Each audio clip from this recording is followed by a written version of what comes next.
ประสาทกับสีที่เขากระทบกันเนี่ยอันนี้จะเป็นเหตุใหญ่ในการที่จักขูวิญญาณจะเกิดขึ้นมาเห็นนะครับสิ่งนั้นก็จะต้องมีแสงสว่างด้วยแล้วก็จะต้องมีใจที่น้อมไปเพื่อจะดูสีนั้นด้วยนะครับถ้าไม่มีใจที่จะน้อมไปเพื่อดูสีนั้นก็จะมองไม่เห็นเหมือนกันนะครับก็จะมองไม่เห็นนะครับก็เช่นเดียวกันกับการได้ยินเสียงก็มีเหตุปัจจัยอยู่4อย่างเหมือนกันนะครับก็จะมีประสาทหูที่ดีนะครับแล้วก็มีเสียงมาปรากฏอยู่เฉพาะหน้านะครับแล้วก็จะต้องมีรูหูนะครับหูนี่จะต้องมีรูนะครับจะเอาอะไรมาปิดรูหูเนี่ยมันจะไม่ได้ยินนะครับเพราะฉะนั้นจะต้องมีรูนะครับแล้วก็มีมนสิการนะครับมีมนสิการน้อมไปเพื่อจะฟังเสียงด้วยนะครับก็จะเป็นอย่างนี้นะครับอย่างเช่นต่อไปก็คือคานะนะครับคานะกับคันทะก็คือประสาทจมูกกับกลิ่นนะครับที่เราเรียนผ่านไปแล้วนะครับคานะประสาทกับคันทะเนี่ยนะครับคันธารมเนี่ยเขากระทบกันนะครับเขากระทบกันกลิ่นนี่มันจะลอยมานะครับลอยมากระทบกับคานะประสาทนะครับเมื่อกระทบกันแล้วยังจะต้องมีเหตุอยู่2ประการนะครับนั่นก็คือจมูกจะต้องมีช่องลมนะครับเข้าไปนะครับไม่ใช่ปิดจมูกนะครับแล้วก็มีมนสิการด้วยนะครับมีมนสิการด้วยจากคานะวิญญาณถึงจะเกิดขึ้นมารู้กลิ่นได้นะครับถึงจะรู้กลิ่นได้แต่กลิ่นมาแล้วเราเอามือปิดจมูกนะครับแล้วก็บีบไว้ไม่ให้ลมเข้าออกหายใจทางปากอย่างนี้นะครับอย่างนี้ก็จะไม่ได้กลิ่นนะครับก็จะไม่ได้กลิ่นเพราะว่ากลิ่นนั้นไม่ได้กระทบกับคานะประสาทนะครับหรือว่ากลิ่นมากระทบแล้วนะครับแต่ว่าเราไม่ใส่ใจนะครับไม่มีมนสิการในการที่จะน้อมไปเพื่อจะดมกลิ่นนั้นนะครับอย่างนี้ก็ไม่ได้กลิ่นเหมือนกันนะครับเพราะว่าสภาวะธรรมพวกนี้เป็นโดยธรรมชาตินะครับเป็นโดยธรรมชาติไม่ใช่ใครมาบังคับให้เป็นอย่างนั้นหรือว่าไม่ใช่มีใครมากฎเกณฑ์ให้มันเป็นอย่างนั้นนะครับเพียงแต่ว่าพระสัมมาสัมพุทธเจ้านะครับศาสดาของเราทั้งหลายเนี่ยเป็นผู้ที่เข้าไปรู้เข้าไปเห็นเข้าไปบัญญัติแล้วก็เปิดเผยให้พวกเรารู้ตามนะครับสภาวะธรรมพวกนี้ไม่ใช่พระสัมมาสัมพุทธเจ้าของเราเนี่ยไปกำหนดกฎเกณฑ์ให้เป็นอย่างนี้นะเขาเป็นโดยธรรมชาติเขาเป็นอยู่อย่างนี้แล้วนะครับแต่เพียงแต่ว่าพระพุทธองค์เข้าไปรู้เข้าไปเห็นนะครับแล้วก็นำมาบัญญัติเปิดเผยนะครับให้พวกเราเนี่ยได้ศึกษาตามนะครับว่าสภาวะความเป็นจริงมันเป็นอย่างนี้นะครับนะสภาวะของรูปเนี่ยที่มีอยู่28รูปเนี่ยมันเป็นอย่างนี้นะ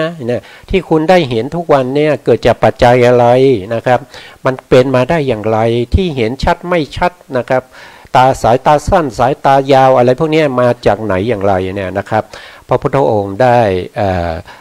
ด้มีการเปิดเผยให้พวกเราได้รู้นะครับถ้าไม่มีคนมาเปิดเผยเนี่ยเราจะไม่รู้นะครับอย่างเช่นในสมัยที่ไม่มีพระสัมมาสัมพุทธเจ้านะครับอย่างเช่นหลังจากที่ศาสนาพุทธของเราจะมีอายุอยู่ถึง 5,000 ปีแล้วหลังจากนั้นก็จะไม่มีใครที่จะรู้เกี่ยวกับเรื่องขอ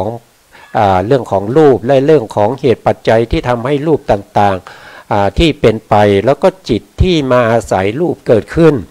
แล้วก็รู้อารมณ์นะครับอย่างนี้มันจะไม่มีใครรู้แล้วนะครับในขณะ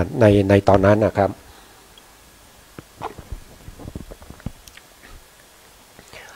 บก็จะเป็น เป็นในลักษณะอย่างนี้นะครับวันนี้เราก็จะมาพูดถึงชิวหานี่เราก็ศึกษาไปแล้วเนี่ยครับเนาะชิวหาก็คืออะไรก็คือลิ้นนะครับชิวหาประสาทก็คือประสาทที่เกิดตรงลิ้นนั่นเองนะครับชิวหาประสาทเนี่ยเป็นที่เขาบอกว่านะครับเป็นที่เศรษฐกิจ2อย่างนะครับเศรษฐกิจ2อย่างก็คืออะไรก็คือ1ก็คือกิจที่เป็นวัตถุนะครับทำหน้าที่เป็นวัตถุเป็นที่อาศัยเกิดของชิวหาวิญญาณนะครับเป็นที่อาศัยเกิดของชิวหาวิญญาณและเจตสิกที่ประกอบนะครับ อันนี้เรียกว่าเป็นเหตุที่1นะครับส่วนเหตุที่2เนี่ยชิวหาประสาทเนี่ยทำหน้าที่เป็นทวารนะครับเป็นทวารก็คือเป็นประตูนะครับเป็นประตูให้จิตและเจตสิกเนี่ยนะครับผ่านเข้าออกประตูนี้นะครับจิตและเจตสิกที่จะผ่านประตูนี้ได้นะครับจะต้องเป็นจิตที่เป็นชิวหาวิญญาณนะครับชิวหาวิญญาณนะครับต้องเป็นชิวหาวิญญาณเท่านั้นจะเอาจากขูวิญญาณมาผ่านเข้าออกทางชิวหาประสาทไม่ได้นะครับต้องเป็นของใครของมันต้องไปคู่ใครคู่มันนะครับแล้วก็รัศสาลมเนี่ยเป็นสภาวะธรรมที่เห็นไม่ได้นะครับแต่กระทบได้นะครับอะไรกระทบกับอะไรก็คือรัศสาลมกระทบกับชิวหาประสาทนะครับแล้วก็ทำให้เกิดชิวหาวิญญาณนะครับชิวหาวิญญาณจะเกิดขึ้นได้นะครับก็ต้องครบ4ประการนะครับก็คือจะต้องมีชิวหาประสาทที่ดีนะครับแล้วก็มีรัศสาลมก็คือลดนะครับอยู่เฉพาะหน้านะครับ3ก็คือจะต้องมีอาโปก็คือน้ำด้วยนะครับ4ก็จะต้องมีมนสิการมีจิตน้อมไปเพื่อจะรู้ลดนะครับที่กระทบกับชิวหาประสาทนั้นด้วยจักขูวิญญาณถึงจะเกิดขึ้นนะครับก็จะเป็นในลักษณะอย่างนี้นะซึ่งการศึกษาในเรื่องของสภาวะพวกนี้เราจะเห็นได้นะครับว่าเขาจะพูดถึงแต่สภาวธรรมเท่านั้นเขาไม่ได้พูดถึงเรื่องของบุคคลนะครับไม่ได้พูดถึงใครทำอะไรที่ไหนนะครับไม่ได้พูดถึงว่าคนนั้นทำกรรมมานั้นแล้วก็มาเกิดเป็นคนนี้นะครับแล้วก็คนนี้ทำกรรมนี้แล้วก็ไปเกิดในภพนู้นเนี่ยเขาก็ไม่ได้พูดถึงในลักษณะอย่างนั้นนะครับแต่อาจจะมีการยกมาเป็นตัวอย่างนะครับสำหรับเพื่อให้เกิดความเข้าใจได้นะครับแต่ถ้าว่าโดยอภิธรรมจริงๆแล้วก็จะพูดถึงแต่สภาวะพวกนี้นะครับไม่ได้พูดถึงใครทำอะไรที่ไหนนะครับเมื่อไหร่อย่างไรเนี่ยเราไม่ได้พูดถึงนะครับเรื่องภายในอภิธรรมเนี่ยนะครับแล้วก็อภิธรรมนี้ก็มีพระธรรมขันธ์เนี่ยมากนะครับถึง 42,000 พระธรรมขันธ์นะครับก็คือเท่ากับการที่นำเอาพระวินัยบวกกับ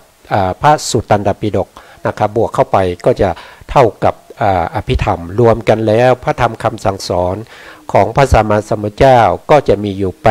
84,000 พระธรรมขันธ์นะครับก็มาจากไหนก็มาจากสิ่งพวกนี้ที่เรากำลังศึกษาอยู่นะครับ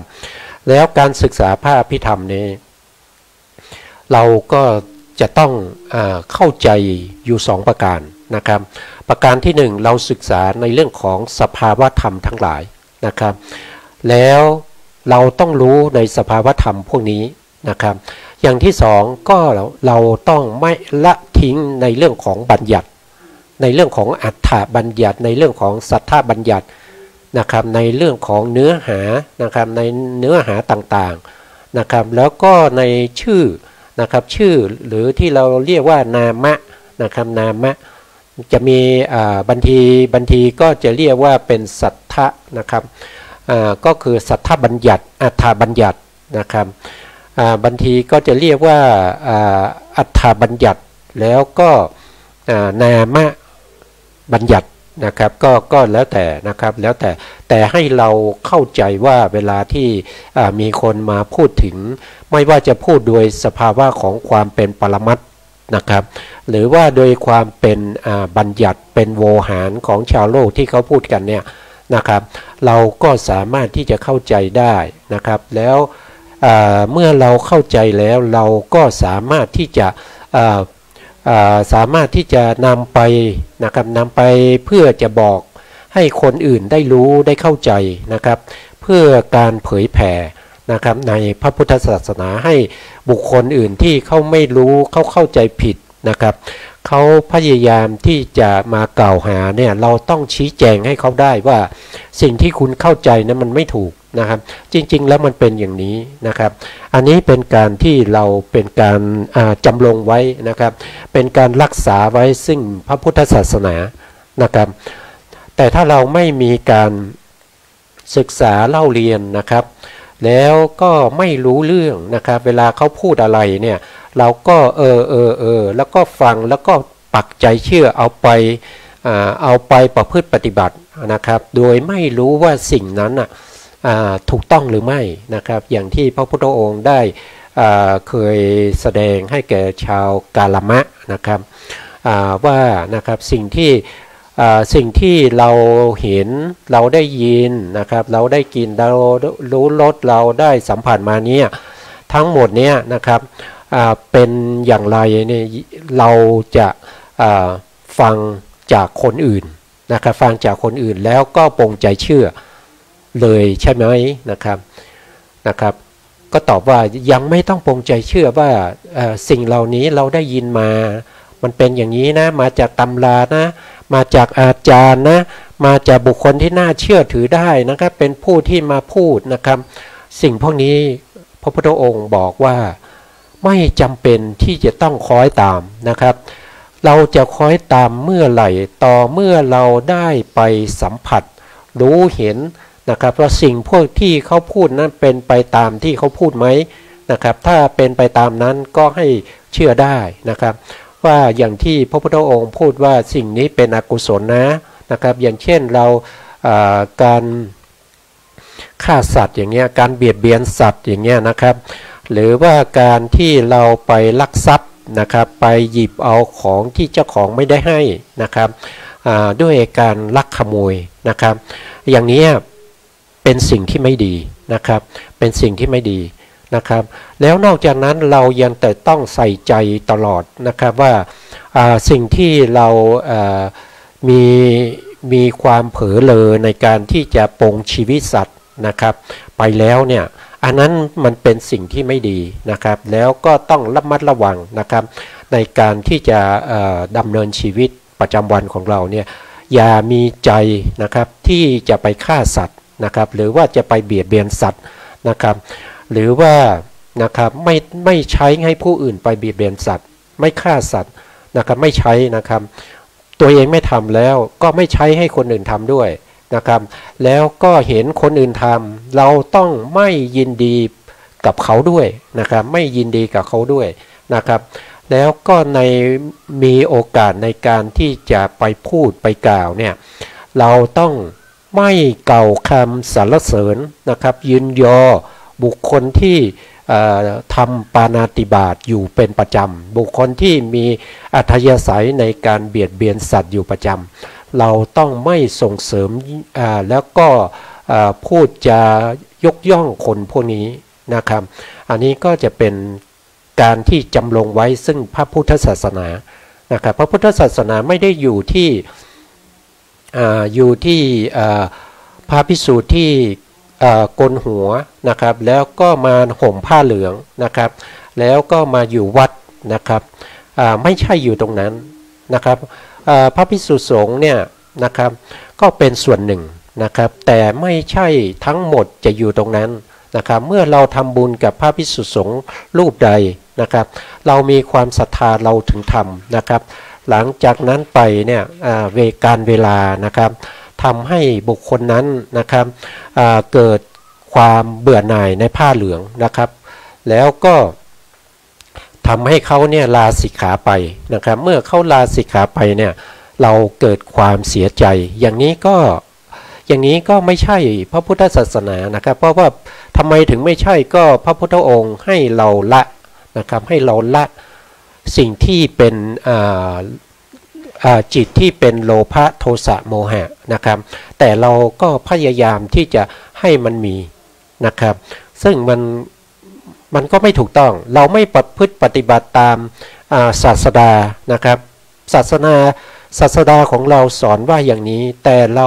กลับไปคัดค้านนะครับไม่ใช่อย่างนี้ต้องเป็นอย่างนั้นนะครับอย่างนี้ก็ถือว่าเราไม่ใช่เป็นพระพุทธศาสนานะครับเป็นบุคคลที่อยู่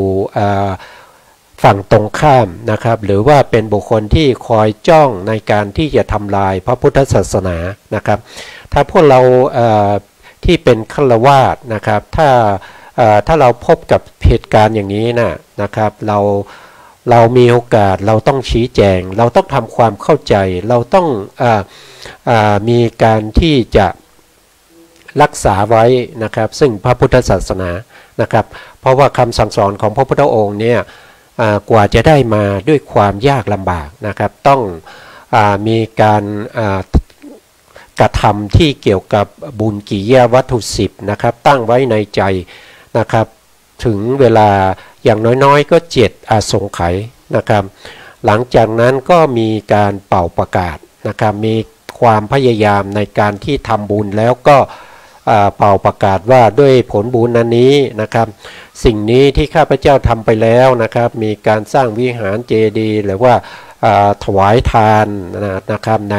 พระภิกษุสงฆ์ทั้งหลายเนี่ยจงเป็นพลวะปัจจัยนะครับให้ข้าพเจ้านี้ได้สัพพัญญุตญาณในอนาคตได้ตรัสรู้เป็นพระสัมมาสัมพุทธเจ้าองค์ใดองค์หนึ่งนะครับในอนาคตนะครับหลังหนึ่งก็คือคิดไว้ในใจโดยไม่บอกกล่าวใครเลยนะครับอันนั้นใช้เวลาอยู่ถึง7อาสงไขยนะครับทำบุญนะครับแล้วก็ตั้งความปรารถนา7อาสงไขยนะครับในใจนะครับแล้วหลังจากนั้นก็มาเป่าประกาศทำบุญแล้วก็เป่าประกาศใช้เวลาอีก9อาสงไขยนะครับใช้เวลาอีก9อาสงไขยรวมแล้วที่ทำอยู่อย่างนี้ถึง16อาสงไขยนะครับแล้วหลังจากนั้นถึงจะได้รับพุทธธรรมนายจากพระสัมมาสัมพุทธเจ้าองค์ใดองค์หนึ่งนะครับในยุคสมัยนั้นๆนะครับผู้ที่จะได้พุทธธรรมนายเนี่ยจะต้องทำอย่างนี้นะครับแล้วก็ในขณะที่จะได้เนี่ยจะต้องประกอบด้วยองค์8นะครับองค์8นะองค์8มีอะไรบ้างนั้นก็เราคงไม่ต้องพูดถึงนะครับเพราะว่าเป็นสิ่งที่เราคงไปไม่ถึงตรงนั้นนะครับนะเราก็ย้อนกลับมาในพระธรรมคำสั่งสอนของพระสัมมาสัมพุทธเจ้าต่อไปนะครับในเรื่องของรูป28นะครับในรูป28นะรูปที่ต่อไปที่เป็นคู่กับกายะนะครับกายะประสาทเนี่ยนะครับกายะประสาทนี้ก็จะเป็นโพธพารมณ์นะครับเป็นโพธพารมณ์โพธพารมณ์คืออะไรโพธพารมณ์ก็คือปัทวีนะครับปัทวีโพธพารมณ์นะครับปัทวีโพธพารมณ์นะครับแล้วก็เตโชโพธพารมณ์แล้วก็วายโยโพธพารมณ์นะครับเป็นที่กระทบกันระหว่างกายประสาทกับโพธพารมณ์นะครับในการกระทบเนี่ยนะครับเขาจะกระทบพร้อมกันเลยนะครับไม่ว่าจะเป็นปัทวีนะครับไม่ว่าจะเป็นเตโชไม่ว่าจะเป็นวายโยนะครับแต่การที่เราสามารถรู้ได้ในขณะที่รู้ว่าสิ่งที่เรากระทบแล้วเป็นสภาวะของความแข็งอันนั้นอยู่ที่การที่เรามนสิการนะครับหรือการที่เราใส่ใจไปดูในเรื่องของความแข็งอ่อนนะครับเราจึงรู้โพธพารมณ์สภาวะที่แข็งและอ่อนนะครับแต่ถ้าเราไม่ใส่ใจไม่มนสิการในเรื่องของธาตุดินนะครับเราไปใส่ใจในเรื่องของธาตุที่เป็นเตโชอย่างเงี้ยเราก็จะรู้ว่าสิ่งนี้มันเย็นนะครับรู้ได้ทางไหนก็คือรู้ได้จากมือของเราไปกระทบกับสิ่งเป็นโต๊ะบ้างนะครับเป็นฝาผนังหรือว่าเป็นอะไรก็ตามนะครับก็จะรู้ส่งใจไปนะครับมนสิการไปที่เตโชก็จะรู้ว่ามันเย็นมันอุ่นมันร้อนนะครับหรือว่าวายโยนะครับวายโยนะเราก็ต้องมีมนสิการนะครับใส่ใจไปในสิ่งนั้นนะครับเราถึงจะรู้ได้นะแล้วก็กายประสาทกับโพธพารมณ์เนี่ยเขาเป็นสภาวะธรรมที่เห็นไม่ได้นะครับแล้วแต่ว่ากระทบได้นะครับกระทบได้นะครับแต่ถ้าโดยอรรถกถานะครับเขาพูดเฉพาะว่าอย่างเช่นกลับมายกตัวอย่างในคู่ที่1ในรูปารมณ์เนี่ยรูปารมณ์เป็นสภาวะธรรมที่เห็นได้และกระทบได้นะครับเขาพูดอย่างนั้นนะครับพอมาสัทธารมณ์เนี่ยเขาก็พูดว่านะครับเป็นสภาวะธรรมที่กระทบได้แต่เห็นไม่ได้หรือว่าเห็นไม่ได้แต่กระทบได้นะครับคันธารมณ์ก็เช่นเดียวกันนะครับเห็นไม่ได้แต่กระทบได้รสารมณ์ก็เช่นเดียวกันเห็นไม่ได้แต่กระทบได้นะครับแล้วก็โพธพารมณ์ก็เช่นเดียวกันเห็นไม่ได้แต่กระทบได้นะครับ ก็ไม่มีที่ไหนที่ได้ยินว่านะครับได้ยินไม่ได้แต่กระทบได้นะครับก็ไม่ได้ยินอย่างนั้นนะครับก็ใน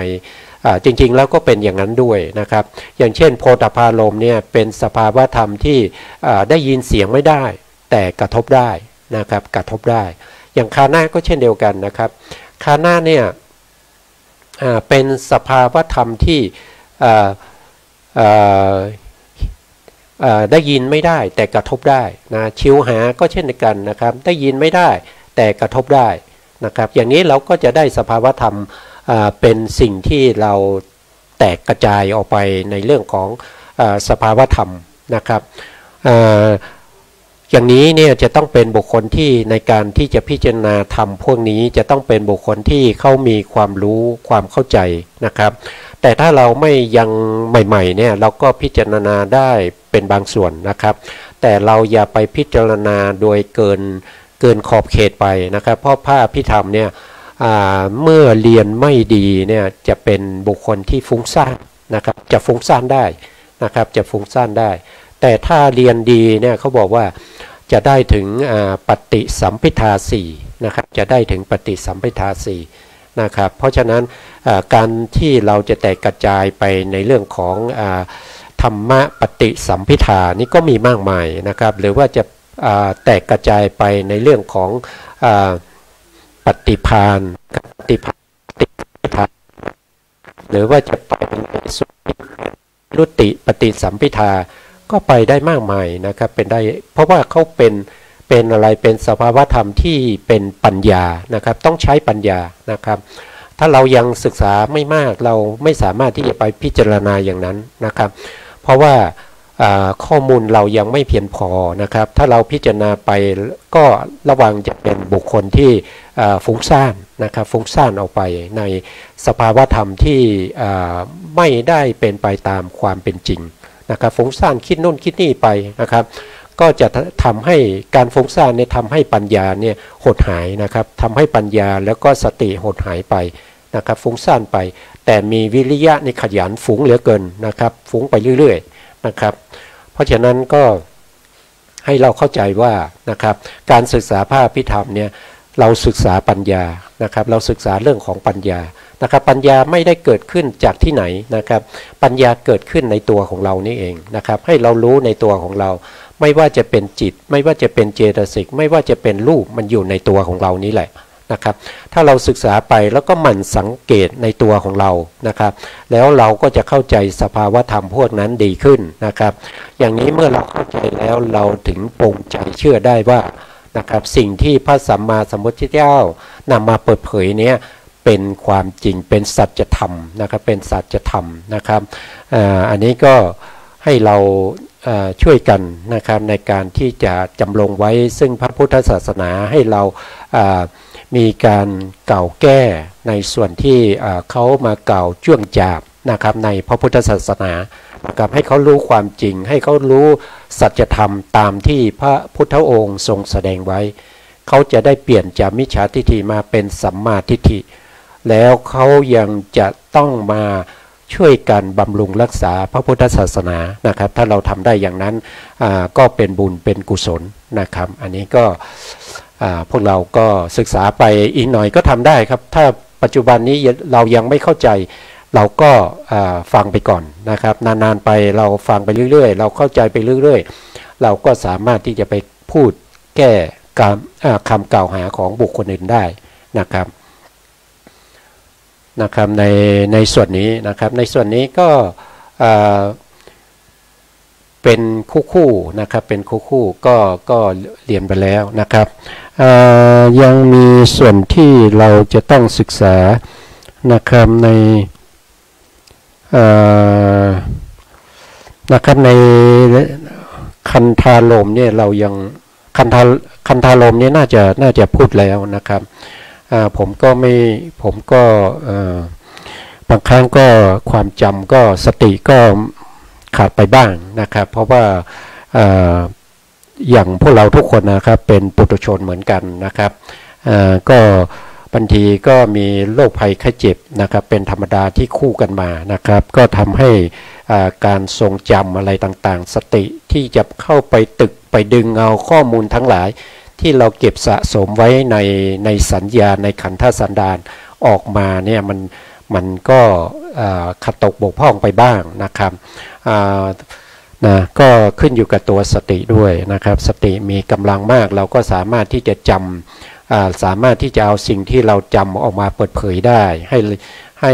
มาแสดงได้นะครับเราก็พูดถึงรสารมณ์นะครับรสารมณ์เนี่ยนะครับก็จะเป็น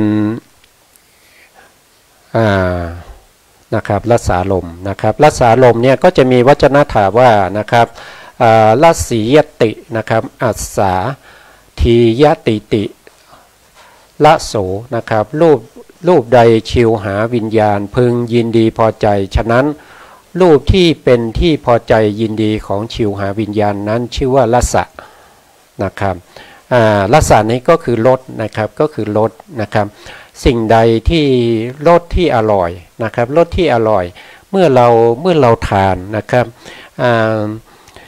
สิ่งที่เรารู้ว่าอร่อยเนี่ยเราต้องเคยทานมาก่อนนะครับเคยทานมาก่อนแล้วเราได้ไปรับประทานอีกนะครับเราก็รู้สึกได้ว่ามันอร่อยจริงๆนะครับในขณะที่ชิวหาวิญญาณเกิดขึ้นเนี่ยชิวหาวิญญาณเนี่ยจะรู้เฉพาะรสอย่างเดียวนะครับจะไม่รู้ว่ารสนี้อร่อยหรือไม่อร่อยหรือว่ารสนี้ฝาดเฟือนนะครับเปรี้ยวนะครับชิวหาวิญญาณนี้เขาจะไม่รู้นะครับชิวหาวิญญาณจะไม่รู้นะครับชิวหาวิญญาณจะรู้ได้เฉพาะรสอย่างเดียวนะครับรู้รสอย่างเดียวแล้วทำไมเวลาเราเอาลิ้นไปแตะนะครับไปแตะที่มะม่วงนะครับมะม่วงที่เปรี้ยวนะครับเราก็จะรู้สึกว่ามันเปรี้ยวนะครับทำไมแตะปุ๊บก็รู้ปุ๊บนะครับก็เพราะว่าจิตมันเกิดดับเร็วนะครับจิตมันเกิดดับเร็วมากนะครับลัดนิ้วมือหนึ่งตั้งแสนโกฏนะครับถ้าเทียบเป็นวินาทีหนึ่งก็400,000 โกฏนะครับอันนี้ก็มาจากอาจารย์ภายหลังนะครับซึ่งสิ่งพวกนี้เนี่ยก็เป็นสภาวธรรม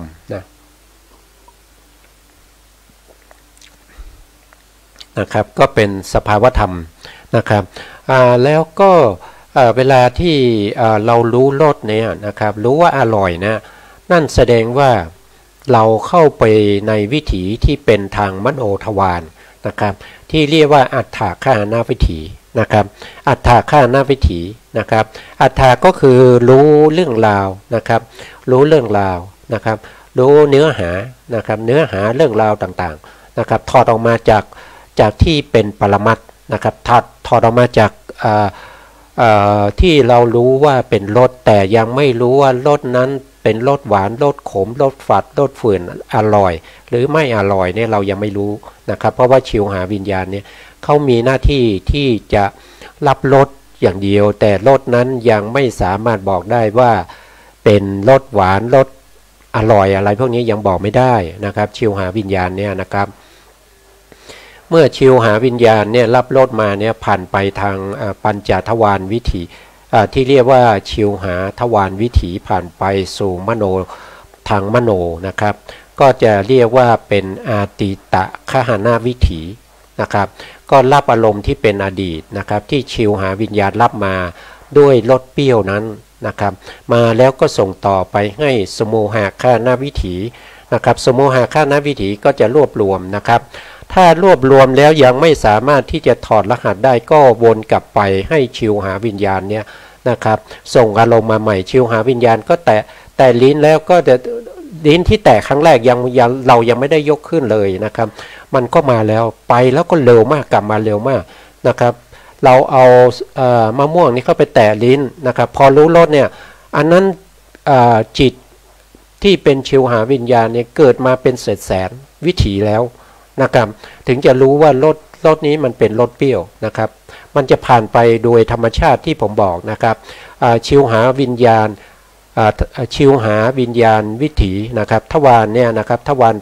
ทางชิวหาเนี่ยผ่านไปทางมโนทวารที่เรียกว่าเป็น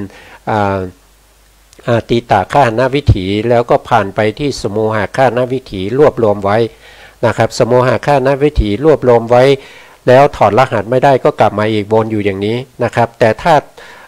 เริ่มถอดรหัสได้ตัวที่จะมาถอดรหัสนั้นอันนั้นเราจะเรียกว่าเป็นอัฏฐคหณวิถีนะครับอัฏฐคหณวิถีก็จะรู้รสเปรี้ยวนะครับรู้ว่ารสนี้ถึงเป็นรสก็ต้องเป็นรสที่เปรี้ยวนะครับแล้วก็ใส่ชื่อลงไปอีกว่าไอ้รสนี้มันเป็นมันรสอย่างนี้นะมันเป็นเปรี้ยวนะอย่างรสเปรี้ยวนะเนี่ยอันนี้มันไปถึงนามคหณวิถีนะครับก็คือใส่ชื่อลงไปนี่ก็วิถีจิตมันเกิดเร็วนะครับนั้นวนเวียนอยู่อย่างนี้เป็นแสนวิถีนะครับกว่าที่จะรู้ได้แต่ว่าโดยพฤติกรรมแล้วเราเพียงแต่เอามะม่วงนี้ไปแตะที่ลิ้นนะครับจิตนี้ก็จะเกิดดับไปแล้วก็สามารถที่จะรู้ได้ทันทีว่าเปรี้ยวหรือหวานนะครับอันนี้ก็เป็นย้ำบ่อยๆเพื่อให้เราเข้าใจถึงสภาวะธรรมพวกนี้นะครับที่มีอยู่ในตัวเรานะเขาก็มีคำอธิบายนะครับว่ารัสาลมอันเป็นรัสาลมอันได้แก่รสต่างๆนะครับก็คือรสต่างๆรสต่างๆนี้ยังไม่รู้นะครับว่าหวานหรือส้มหรือเปรี้ยวอะไรพวกนี้นะครับยังไม่รู้อร่อยหรือไม่อร่อยแต่รู้เฉพาะรสเท่านั้นเองนะครับ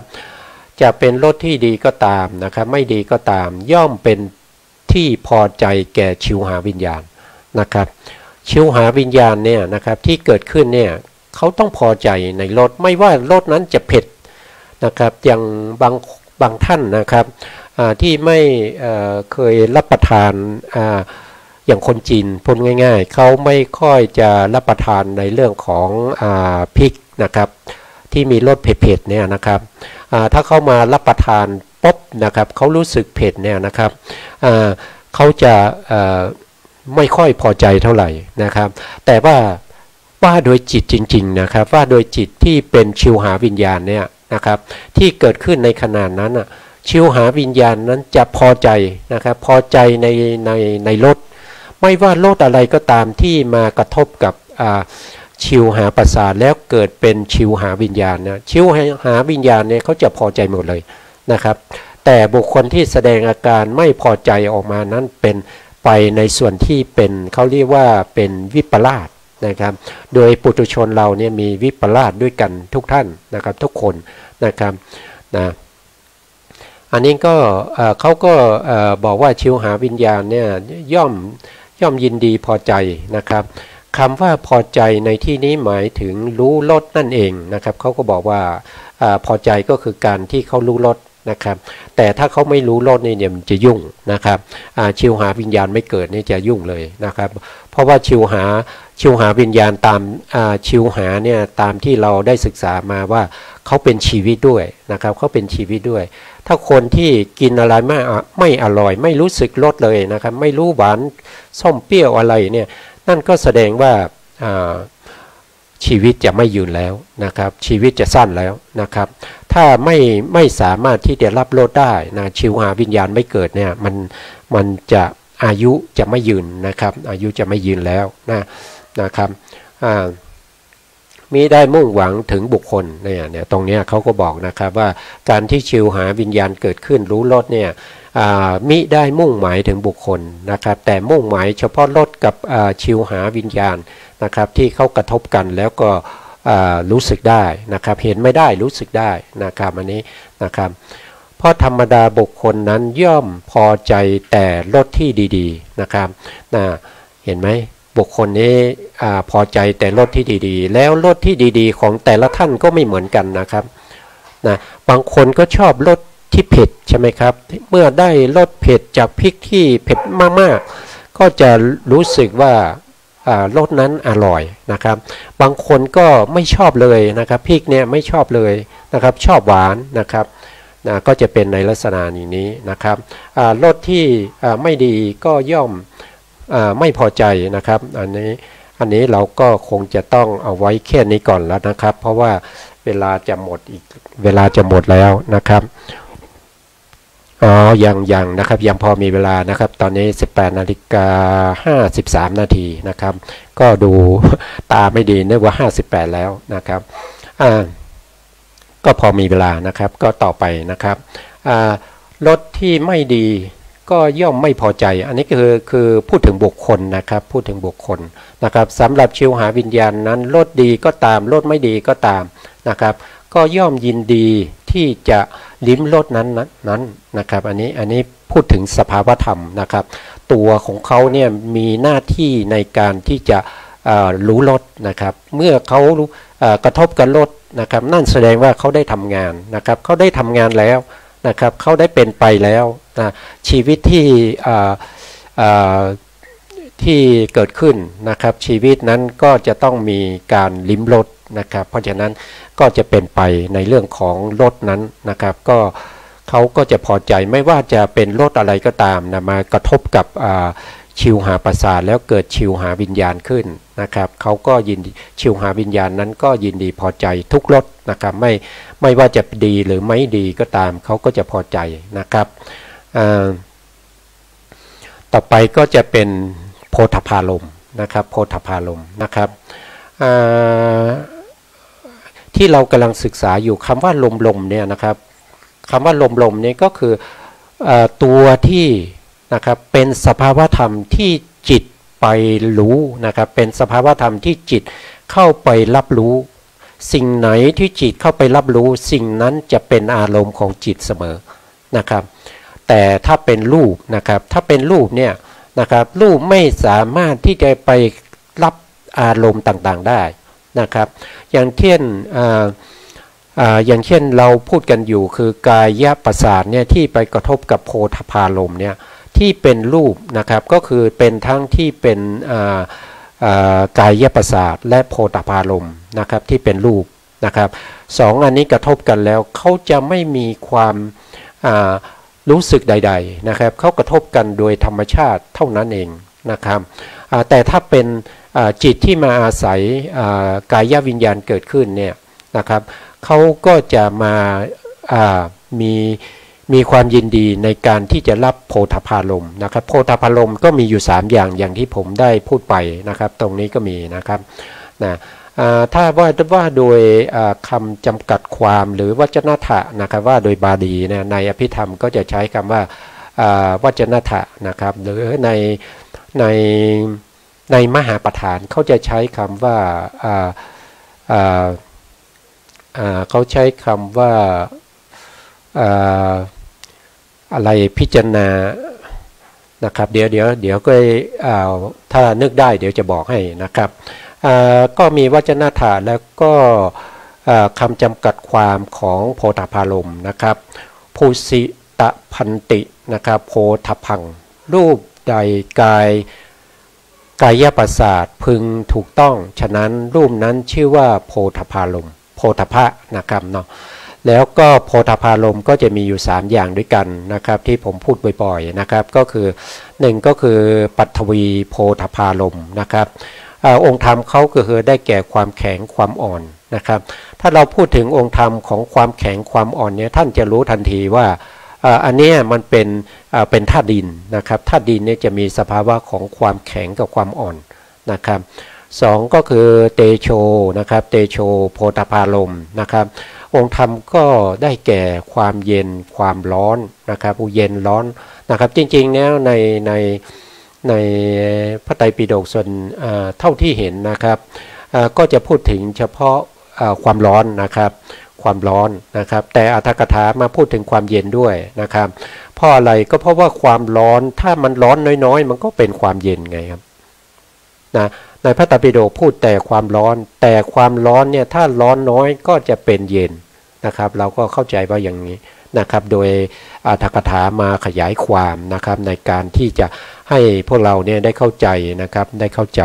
นะครับก็จะมีการขยายความแต่ละศัพท์แต่ละที่ว่ามาจากไหนยังไงนะครับแต่ถ้าเราเรียนอย่างนั้นเนี่ยก็คงจะใช้เวลานานมากนะครับที่จะจบในเรื่องหัวข้อหนึ่งนะครับอันที่3นะครับก็จะเป็นวายโยโพธพารมณ์นะครับนะตอนนี้ก็โพธพารมณ์นะครับก็จะมีความหย่อนความตึงนะครับเอาไว้ตรงนี้ก่อนนะครับตอนนี้ก็ได้เวลาที่เราจะต้องจากกันอีกแล้วนะครับก็ในโอกาสหน้าเราก็มาพบกันใหม่นะครับวันนี้ก็ ส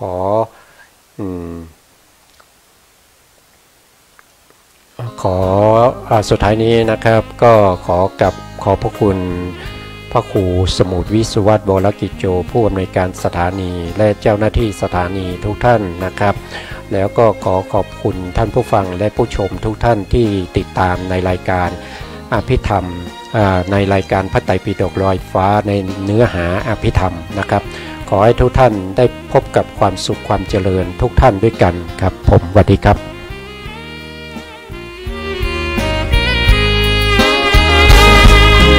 อย่าเพิ่งเชื่อตามที่ฟังมาช่างอุราไว้บ้างเถิดน้องอย่าเชื่อตามที่ทำสืบต่อในสิ่งนั้นหนออาจจะไม่ถูกจริงอย่าเพิ่งเชื่อตามที่เล่าลืออย่า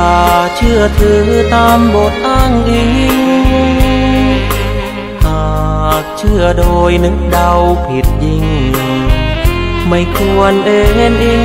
กับสิ่งเพียงคาดคะเนกาลมาสูตรบทธรรมพระพุทธศาสตร์พระองค์วางวาดหมดจดไม่ให้ไขว้เขวแนวคิดตามเหตุผลปนเปอาจมีโยเยเชื่อไปอาจไม่แน่นอนว่าตรงทฤษฎีของตนเชื่อจนล้นนั้นผิดคำสอนเชื่อรูปลักษณ์นั้นควรสังวรแม้อาจารย์สอนใช่ว่าเชื่อหมดเลย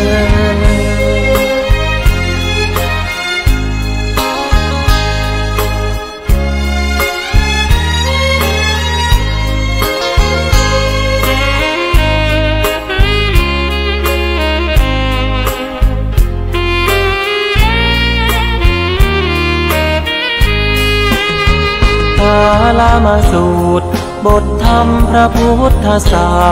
สตร์พระองค์วางวาดหมดจดไม่ให้ไขว้เขว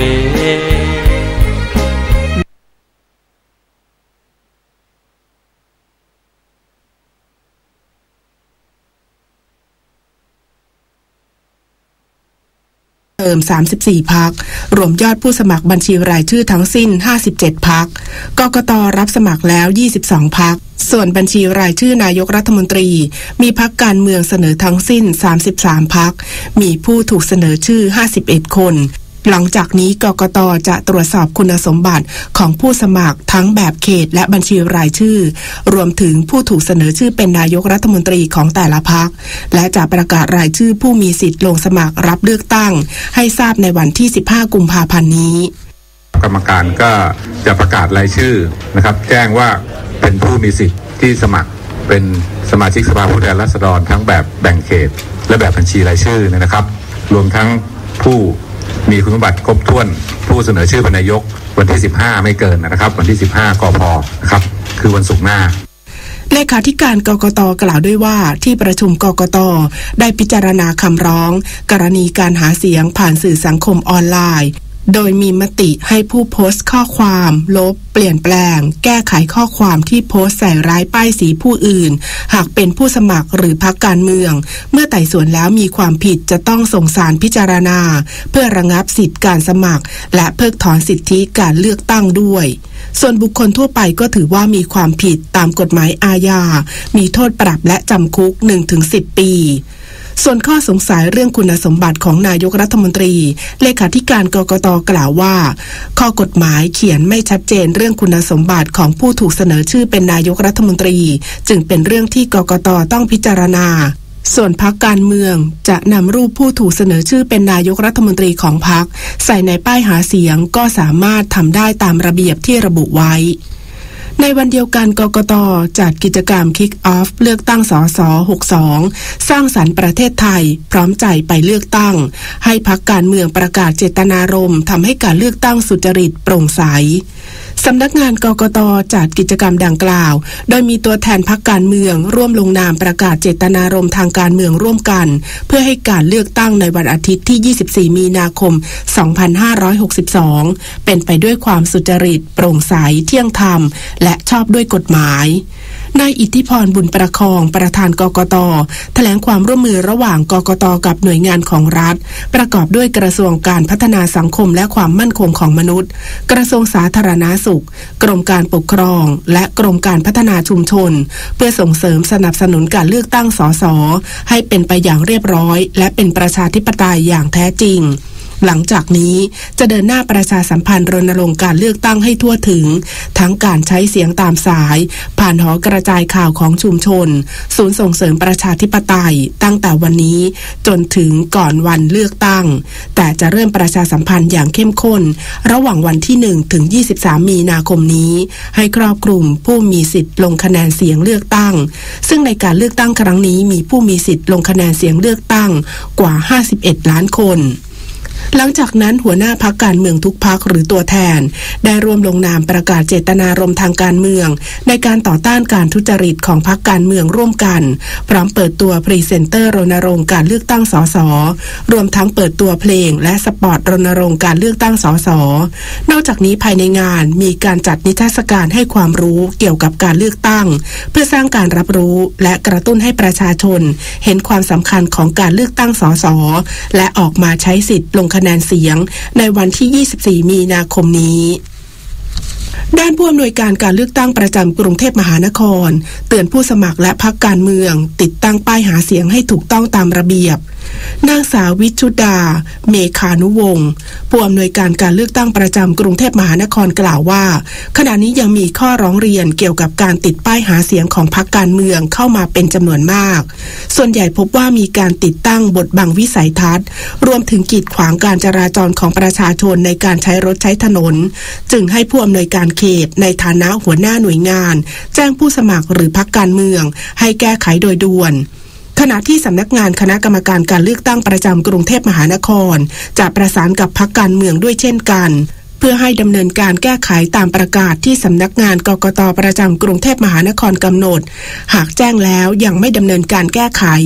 กกต.มีอำนาจในการรื้อถอนและคิดค่าใช้จ่ายกับผู้สมัครหรือพรรคการเมืองที่ทำผิดประกาศดังกล่าวซอยที่แยกจากถนนด้วยนะคะสามารถติดได้แต่ทั้งนี้และทั้งนั้นให้ติดได้แต่ต้องคำนึงถึงว่าไม่ให้กีดขวางการจราจรนะคะเกาะกลางถนนที่มีต้นไม้กับเสาไฟก็ไม่ได้นะคะแล้วก็ให้มีความเป็นระเบียบเรียบร้อยนะคะอย่าไปปิดทับของคนอื่นอย่าไปขยับของคนอื่นทำให้เขาผิดไปจากที่ถูกต้องนะคะต้องระมัดระวังด้วยสำหรับสถานการณ์ฝุ่นละอองในพื้นที่กรุงเทพมหานครและปริมณฑลปริมาณค่าฝุ่นละออง PM 2.5 ไม่เปลี่ยนแปลงมากนักสถานีตรวจวัดคุณภาพอากาศกรมควบคุมมลพิษตรวจวัดสถานการณ์ค่าฝุ่นละอองขนาดเล็ก PM 2.5 พื้นที่กรุงเทพมหานครและปริมณฑลช่วงเย็นวันนี้ภาพรวมคุณภาพอากาศอยู่ในระดับดีมากถึงคุณภาพปานกลางโดยสารมลพิษทางอากาศที่ตรวจพบเกินมาตรฐานคือฝุ่นละอองขนาดไม่เกิน 2.5 ไมครอนตรวจพบค่าเฉลี่ยระหว่าง16ถึง42ไมโครกรัมต่อลูกบาศก์เมตรซึ่งปริมาณฝุ่นละอองทรงตัวไม่เปลี่ยนแปลงมากนักจากช่วงบ่ายที่ผ่านมาเนื่องจากลมสงบและจากมาตรการลดฝุ่นละอองของหน่วยงานต่างๆอย่างเข้มข้นจะช่วยให้ปริมาณฝุ่นละอองสะสมลดลงได้ทั้งนี้คาดว่าวันพรุ่งนี้ปริมาณฝุ่น PM 2.5 มีแนวโน้มเพิ่มขึ้นแต่ยังอยู่ในเกณฑ์มาตรฐานทุกพื้นที่ประกอบกับได้ร่วมมือกับหน่วยงานต่างๆดำเนินมาตรการในการบรรเทาสถานการณ์อย่างเข้มข้นและต่อเนื่องอาจส่งผลให้ปริมาณฝุ่นละอองลดลงได้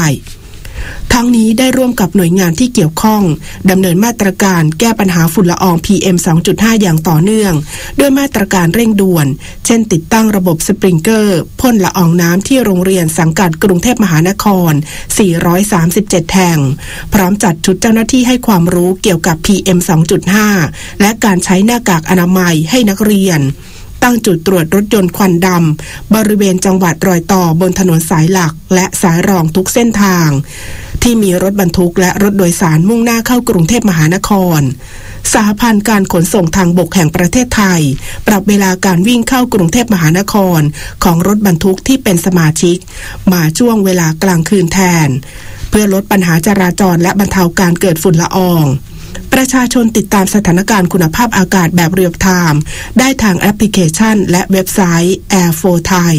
และสถานการณ์คุณภาพอากาศจากสถานีตรวจวัดของกรุงเทพมหานคร Bangkok Air Quality ขณะที่ปฏิบัติการฝนหลวงสลายฝุ่นละอองในอากาศ PM 2.5 บริเวณกรุงเทพมหานครและปริมณฑลวันนี้อยู่ในเกณฑ์ที่มีแนวโน้มในการพัฒนาตัวของเมฆได้มีทีมฝนหลวงเตรียมพร้อมขึ้นบินทันทีที่สภาพอากาศเอื้ออำนวยนายสุรศรีกิติมนทนอธิบดีกรมฝนหลวงและการบินเกษตรเปิดเผยว่าได้ตรวจวัดสภาพอากาศเพื่อวางแผนการปฏิบัติการฝนหลวงสลายฝุ่นละอองในอากาศ PM 2.5 บริเวณกรุงเทพมหานครและปริมณฑลประจำวันนี้ในส่วนของสถานีเรดาร์ฝนหลวงสัตหีบจังหวัดชลบุรีผลการตรวจอากาศมีความชื้นที่ระดับการเกิดเมฆ60%ความชื้นที่ระดับการพัฒนาตัวของเมฆ47%และค่าดัชนีการยกตัวของอากาศ-0.9 อยู่ในเกณฑ์ที่มีแนวโน้มในการพัฒนาตัวของเมฆได้เนื่องจากวันนี้บริเวณพื้นที่กรุงเทพมหานครและปริมณฑลมีคุณภาพอากาศอยู่ในเกณฑ์ดีโดยปฏิบัติการฝนหลวงเคลื่อนที่เร็วจังหวัดระยองจึงขอติดตามคุณภาพอากาศในบริเวณดังกล่าวหากมีปริมาณค่าฝุ่นละอองที่เกินมาตรฐานจะพิจารณาวางแผนขึ้นบินปฏิบัติการอีกครั้งส่วนสถานีเรดาร์ฝนหลวงตาคลีจังหวัดนครสวรรค์และสถานีเรดาร์โพธารามจังหวัดราชบุรีสำรวจพบข้อมูลสภาพอากาศที่มีโอกาสในการพัฒนาตัวของเมฆได้ค่อนข้างยากอย่างไรก็ตามยังคงติดตามสภาพอากาศอย่างต่อเนื่องหากมีสภาพอากาศที่เหมาะสมหน่วยปฏิบัติการฝนหลวงเคลื่อนที่เร็วจังหวัดนครสวรรค์จะขึ้นบินปฏิบัติการเพื่อช่วยเหลือบริเวณพื้นที่จังหวัดนครสวรรค์และสระบุรีเนื่องจากพื้นที่ดังกล่าวยังได้รับผลกระทบจากปริมาณค่าฝุ่นละออง PM 10 และ PM 2.5 ที่ยังเกินมาตรฐานอยู่อย่างต่อเนื่องฝ่ายชะลอน้ำนับเป็นหัวใจสำคัญชีวิตคนในชุมชนซึ่งผู้นำชุมชนแม่แจ่มย้ำฝ่ายมีชีวิตตามแนวพระราชดำริเป็นหนึ่งในวิธีแก้ไขปัญหาและดูแลแหล่งน้ำเพื่อบริหารจัดการน้ำใช้ในการเกษตรได้ตลอดทั้งปีพร้อมยกระดับน้ำเพื่อแก้ไขปัญหาภัยแล้งนายบุญลือธรรมธารานุรักษ์ในอำเภอแม่แจ่มจังหวัดเชียงใหม่กล่าวถึงความสำเร็จของกลุ่มวิสาหกิจชุมชนเกษตรธรรมชาติปลอดภัยแม่แจ่มแม่ปานสันเขียงภายใต้โครงการธรรมชาติปลอดภัยแม่แจ่มแม่ปานสันเขียงโมเดลซึ่งจะเกิดขึ้นไม่ได้เลยถ้าไม่ได้รับการแก้ไขปัญหาเรื่องน้ำเพราะน้ำคือชีวิตจุดกำเนิดของทุกสิ่งในวิสาหกิจชุมชนการสร้างฝ่ายชะลอน้ำหรือฝ่ายมีชีวิตตามแนวพระราชดำริก็เป็นหนึ่งในวิธีแก้ไขปัญหาและดูแลแหล่งน้ำเพราะการสร้างฝ่ายชะลอน้ำก็เพื่อบริหารจัดการน้ำในทางการเกษตรใช้ทำการเกษตรบริเวณใกล้เคียงได้ตลอดทั้งปีเป็นการยกระดับน้ำเพื่อแก้ไขปัญหาภัยแล้งชะลอน้ำไม่ให้กระแสน้ำไหลหลากลดความรุนแรงของการกัดเซาะช่วยกันดักตะกอนแม่น้ำทำให้น้ำหลังฝายตื้นเขินช้าลงเก็บกักน้ำสร้างความชุ่มชื้นให้บริเวณฝายและพื้นที่เหนือฝายเป็นแหล่งเพาะพันธุ์สัตว์น้ำแหล่งท่องเที่ยวแหล่งอาหารของชาวบ้านสร้างอาชีพสร้างรายได้ให้กับคนในชุมชนอำเภอแม่แจ่มกว่า400ครัวเรือนที่สำคัญเป็นการดูแลรักษาทรัพยากรธรรมชาติซึ่งถือเป็นแหล่งต้นน้ำที่สำคัญของอำเภอแม่แจ่มลำห้วยลำน้ำที่แม่แจ่มไม่เคยแห้งแต่พอเราสูญเสียพื้นที่ต้นน้ำสูญเสียป่าต้นน้ำเนี่ยลำห้วยเริ่มแห้งบนดอยถ้าท่านไปหลายตำบลไม่ว่าจะเป็นแม่สึกปางหินฝนแม่นาจรจะเห็นเลยว่าถึงฤดูแล้งเนี่ยน้ำแห้งหมดในลำห้วยต่างๆน้ำแห้งหมดถามว่าทำไมน้ำแห้งเพราะว่าป่าต้นน้ำมันหายไปจากการที่เราไปล้มป่าต้นน้ำตัดต้นไม้แล้วก็เอาไปปลูกพืชเชิงเดี่ยววันนี้การจะฟื้นฟูน้ำของแม่แจ่มเนี่ยเรื่องฝายนี่เป็นหัวใจสำคัญครับขณะที่นายวิโรจน์หมอกใหม่ผู้ใหญ่บ้านหมู่ที่17บ้านดอยสันเขียงกล่าวว่ามหาวิทยาลัยแม่โจ้ได้เข้ามาช่วยให้ความรู้ด้านวิชาการเรื่องการปลูกพืชผสมผสานแทนการปลูกพืชเชิงเดี่ยวซึ่งทำให้แม่แจ่มลดพื้นที่การปลูกข้าวโพดบนภูเขาลดลงและสามารถช่วยลดปัญหาหมอกควันการเผาวัสดุเหลือใช้ทางการเกษตรจากการทำไร่ข้าวโพดและยังเป็นการช่วยเพิ่มพื้นที่ป่าอีกด้วยด้านผู้ช่วยศาสตราจารย์ดร.สมเกียรติชัยพิบูลคณบดีคณะสารสนเทศและการสื่อสารมหาวิทยาลัยแม่โจ้กล่าวว่าความสำเร็จที่เกิดขึ้นอย่างเป็นรูปธรรมมาจากความสามัคคีความเข้มแข็งของกลุ่มวิสาหกิจชุมชนและสมาชิกในชุมชนขับเคลื่อนไปสู่การเปลี่ยนแปลงครั้งใหญ่ที่ยั่งยืนนฤนาถแข็งขันรายงาน มาที่ประเด็นเศรษฐกิจรองนายกรัฐมนตรียืนยันเดินหน้าเข้าเป็นสมาชิกหุ้นส่วนทางเศรษฐกิจภาคพื้นแปซิฟิกพร้อมสั่งการกระทรวงพาณิชย์ศึกษาขั้นตอนและเชิญหน่วยงานที่เกี่ยวข้องหารือเพื่อให้ได้ข้อสรุปก่อนเสนอคณะรัฐมนตรีนายสมคิดจาตุศรีพิทักษ์รองนายกรัฐมนตรีกล่าวภายหลังการประชุมมอบนโยบายและติดตามงานของกระทรวงพาณิชย์ว่าได้ให้หน่วยงานที่เกี่ยวข้องเตรียมความพร้อมในการที่ประเทศไทยจะเข้าเป็นสมาชิกในความตกลงที่ครอบคลุมและก้าวหน้าสำหรับหุ้นส่วนทางเศรษฐกิจภาคพื้นแปซิฟิกหรือ CPTPP โดยยืนยันว่าจะเดินหน้าเข้าร่วมเป็นสมาชิกให้ได้และให้หน่วยงานที่ดูแลแสดงเจตจำนงและศึกษาขั้นตอนกระบวนการเข้าเป็นสมาชิกพร้อมทั้งเดินหน้าหารือกับประเทศสมาชิกด้วยหลังจากประเทศสมาชิก11ประเทศลงนามและให้สัตยาบันเพื่อให้ความตกลง CPTPP มีผลบังคับใช้ต้นปีนี้ทั้งนี้มองว่าหากไม่เข้าร่วมอาจเสียประโยชน์ด้านการค้าการส่งออกและการลงทุนได้เรารู้ว่าสิ่งที่ถูกต้องเนี่ยเราต้องเดินถ้าเราไม่เดินนักลงทุนเข้าไปที่เขาอยู่แน่นอนแล้วเราจะลำบากแต่ว่าอะไรที่เขาเรียกร้องมากเกินไปเราก็ต้องช่วยกันดูแลลองนึกภาพสิว่าเวลาโดนกดดันจากยักษ์ใหญ่เรื่องหมูเรื่องอะไรทั้งหลายเนี่ยมันไม่ตลกเลยมันไม่สนุกเลยนะทุกอย่างผมมองโลกในแง่ดีนะเรากำลังไปสู่สิ่งดีๆในชีวิตเราจะให้ความจริงเลยว่าประเทศไทยเนี่ยเป็นยังไงด้านนางสาวชุติมาบุญญประภัสสรรัฐมนตรีช่วยว่าการกระทรวงพาณิชย์กล่าวว่าจะเชิญหน่วยงานที่เกี่ยวข้องหารือในประเด็นที่เกี่ยวข้องกับขั้นตอนการเข้าเป็นสมาชิกอุปสรรคหรือข้อจำกัดเพื่อนำไปเจรจากับประเทศสมาชิกเป้าหมายรวมถึงประเด็นที่เป็นข้อกังวลของทุกฝ่ายโดยกรมเจรจาการค้าระหว่างประเทศจะเชิญหน่วยงานที่เกี่ยวข้องหารือต่อไปและเมื่อได้ข้อสรุปจะนำเรื่องเข้าเสนอสู่ที่ประชุมคณะรัฐมนตรีเห็นชอบกรมพัฒนาธุรกิจการค้าพัฒนาระบบผู้ช่วยอัจฉริยะ DBD Business Data Warehouse ช่วยให้ผู้ประกอบการวิเคราะห์ธุรกิจได้อย่างแม่นยำก่อนตัดสินใจลงทุนนายวุฒิไกร ลีวีรพันธ์อธิบดีกรมพัฒนาธุรกิจการค้าเปิดเผยว่าได้พัฒนาระบบ DBD Business Data Warehouse คลังข้อมูลธุรกิจเพื่อติดอาวุธทางธุรกิจให้ผู้ประกอบการทำหน้าที่เหมือนเป็นผู้ช่วยอัจฉริยะในการวิเคราะห์ประสิทธิภาพและโอกาสทางธุรกิจให้แก่ผู้ประกอบการและผู้ที่สนใจประกอบธุรกิจได้ตรวจสอบโอกาสและความเสี่ยงเพื่อการตัดสินใจลงทุนที่แม่นยำรวมถึงการค้นหาคู่ค้าการวางแผนขยายธุรกิจการให้สินเชื่อจากสถาบันการเงินเป็นต้นซึ่งระบบดังกล่าวเป็นการรวบรวมข้อมูลและจัดทำเป็น Open Data ที่ทุกคนสามารถค้นหาข้อมูลต่างๆได้ด้วยตนเองทุกที่ทุกเวลาที่เว็บไซต์ของพัฒนาธุรกิจการค้าอธิบดีกรมพัฒนาธุรกิจการค้ากล่าวด้วยว่าระบบผู้ช่วยอัจฉริยะ DBD Business Data Warehouse ยังผ่านการคัดเลือกเข้าชิงรางวัล WSIS Project Prize 2019 ที่จัดโดยสหภาพโทรคมนาคมนานาชาติองค์การสหประชาชาติโดยตัดสินจากผลโหวตจึงขอเชิญชวนคนไทยร่วมโหวตได้ที่เว็บไซต์กรมพัฒนาธุรกิจการค้า www.dbd.go.th ภายในวันที่ 10 กุมภาพันธ์นี้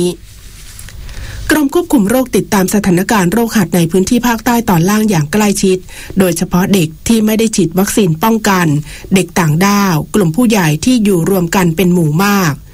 นายแพทย์สุวรรณชัยวัฒนายิ่งเจริญชัยอธิบดีกรมควบคุมโรคกล่าวว่าโรคหัดเป็นโรคติดต่อที่เกิดจากเชื้อไวรัสสามารถแพร่ระบาดได้ง่ายผ่านการไอจามหรือพูดกันในระยะใกล้ชิดมักพบการระบาดในที่มีคนหมู่มากเช่นเด็กในศูนย์เด็กเล็กโรงเรียนชุมชนหรือสถานที่ที่มีคนอยู่หนาแน่น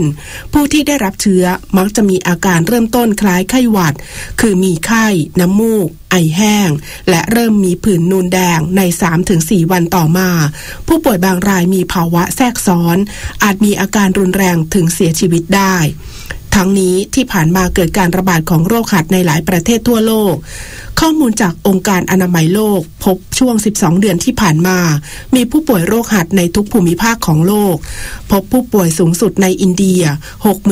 65,657 รายนอกจากนี้ยังพบการระบาดในหลายประเทศสำหรับประเทศไทยพบว่าในช่วง2ปีที่ผ่านมาเกิดการระบาดของโรคหัดในพื้นที่ภาคใต้ตอนล่างซึ่งผู้ป่วยส่วนใหญ่เป็นเด็กก่อนวัยเรียนและเด็กนักเรียนที่ไม่ได้ฉีดวัคซีนป้องกันโรคหัดประกอบกับเด็กจำนวนมากมีภาวะทุพโภชนาการทำให้เด็กมีอัตราเสียชีวิตที่สูงเนื่องจากเกิดภาวะแทรกซ้อนนอกจากนี้ยังพบผู้ป่วยในประชากรกลุ่มเสี่ยงในจังหวัดอื่นด้วยซึ่งในปีนี้พบผู้ป่วยที่ได้รับการยืนยันว่าเป็นโรคหัดแล้ว301รายเสียชีวิต4รายอย่างไรก็ตามประเทศไทยได้มีการให้บริการวัคซีนป้องกันโรคหัดแก่เด็กจำนวน2ครั้งเมื่ออายุ9เดือนและ2ปีครึ่งซึ่งผู้ปกครองสามารถพาบุตรหลานไปขอรับวัคซีนป้องกันโรคดังกล่าวได้ตามสถานบริการสาธารณสุขของรัฐทุกแห่งทั่วประเทศนอกจากนี้ยังได้มีการดำเนินโครงการกำจัดโรคหัดอย่างต่อเนื่องมาตั้งแต่ปี 2553 มุ่งหวังที่จะลดจำนวนผู้ป่วยลงไม่เกิน1รายต่อประชากร1ล้านคนหรือเทียบเท่ากับ65คนภายในปี 2563 ประเทศไทยจึงมีความจำเป็นต้องยกระดับภูมิคุ้มกันโรคของประเทศให้เพียงพอต่อการป้องกันการระบาดซึ่งจะยังคงเกิดขึ้นอย่างต่อเนื่องทั่วโลก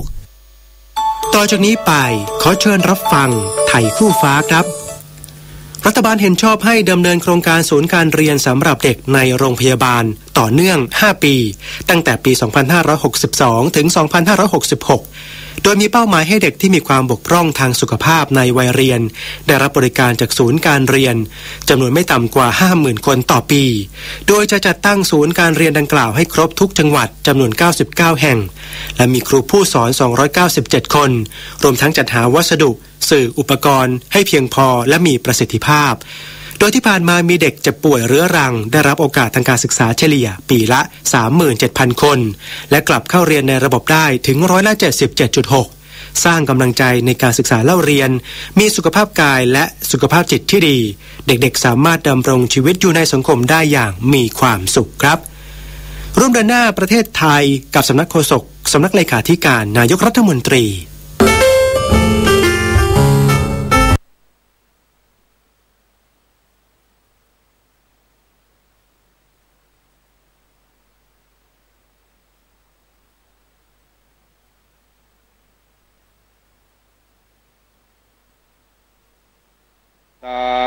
ภะคะวะโตอะระหะโตสัมมาสัมพุทธัสสะถึงพระรัตนตรัยพร้อมกันพุทธังสรณังคัจฉามิธัมมังฉามิสังฆังสรณังคัจฉามิทุติยมปิพุทธังสรณังคัจฉามิทุติยมปิธัมมังสรณังคัจฉามิทุติยมปิสังฆังสรณังคัจฉา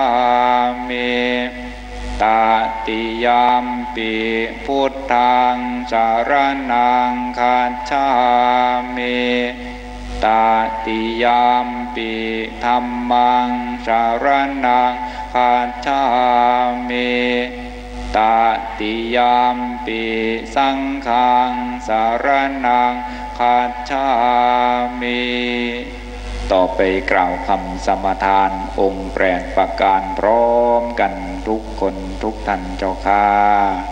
ปานาติปาตาเวรมณีสิกขาปะทังสมาธิยามิอาทินนาทานาเวรมณี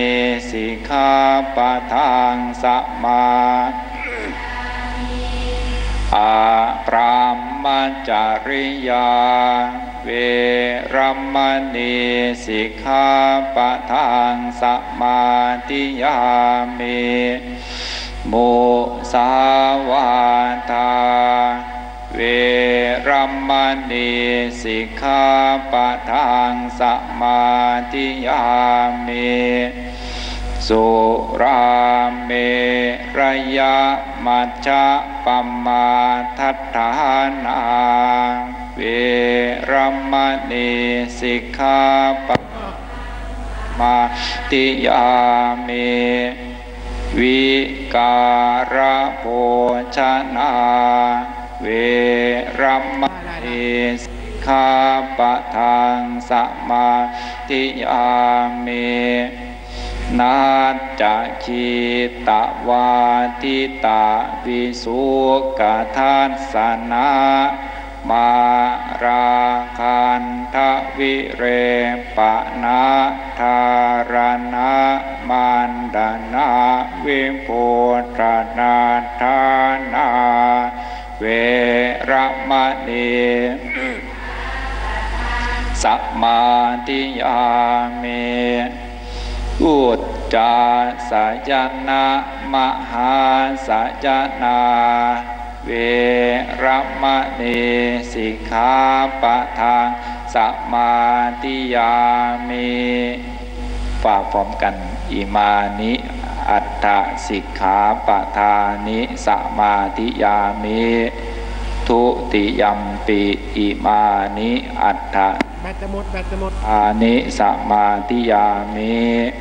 ตติยัมปิอิมานิอัตถสิกขาปะทานิสมาธิยามิสาธุสีเรนะสุขติงยันติสีเรนะโภคะสัมปทาสีเรนะนิพพุติงยันติตัสสมาสีรังวิโสทะเย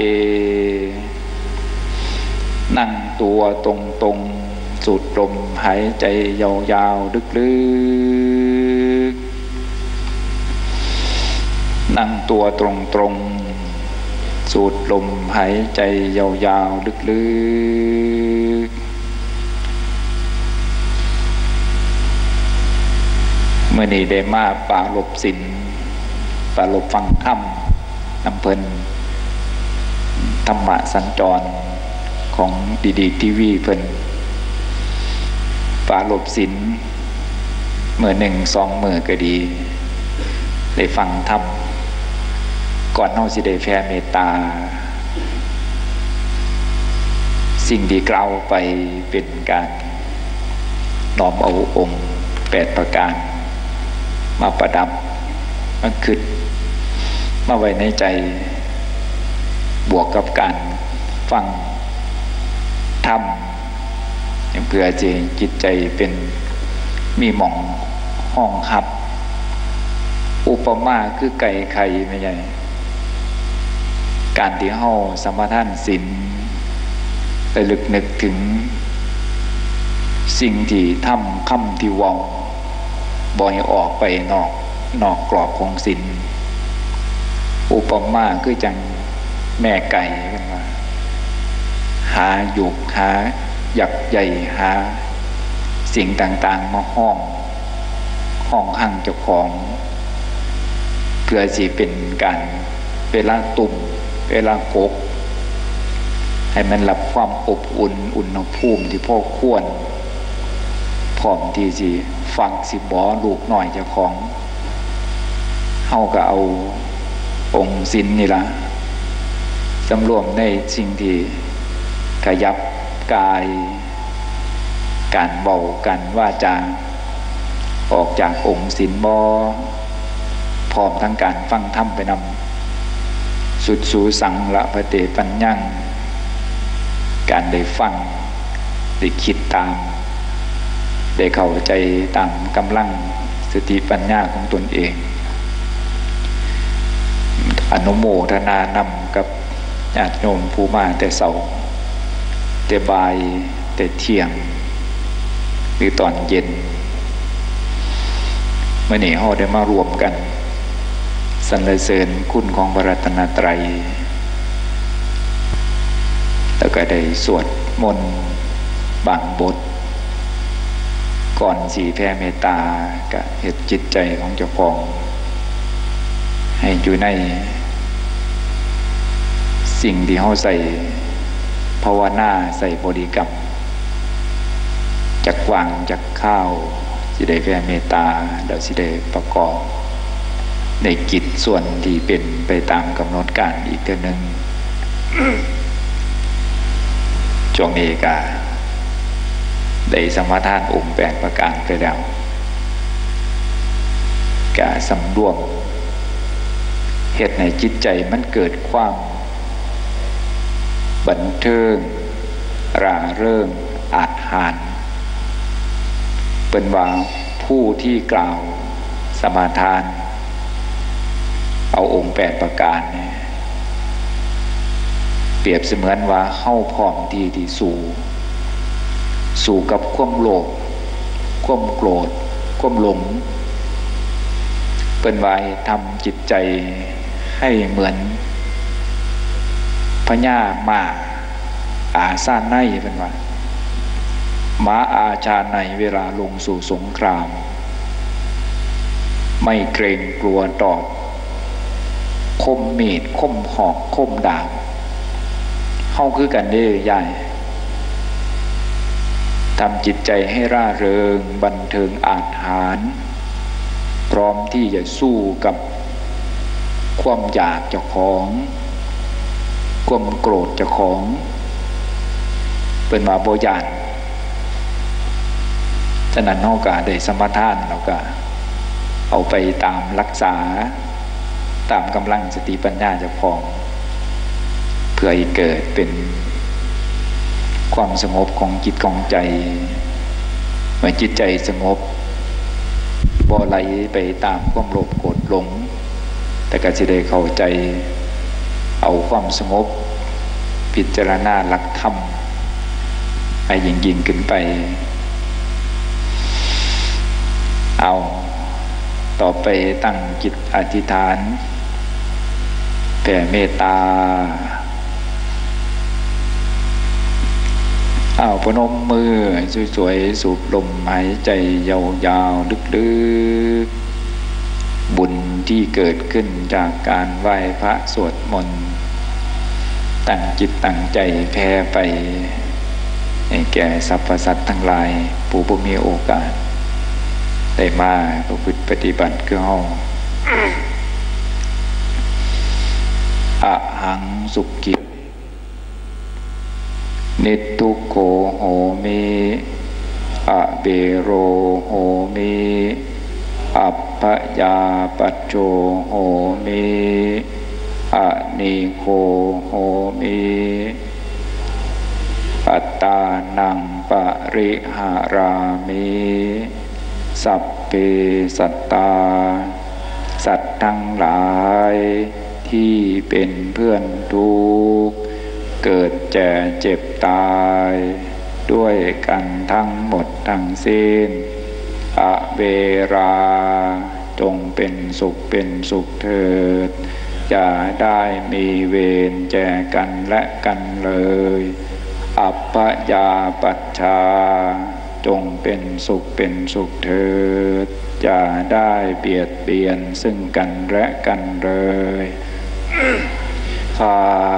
จงเป็นสุขเป็นสุขเถิดอย่าได้มีความทุกข์กายทุกข์ใจเลยสุขีอัตตานังปริหารันตุ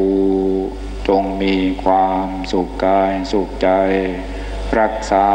ตนให้พ้นจากทุกภัยทั้งสิ้นเถิดข้าพเจ้าขอตั้งจิตอุทิศผลบุญกุศลนี้แผ่ไปให้ไพศาล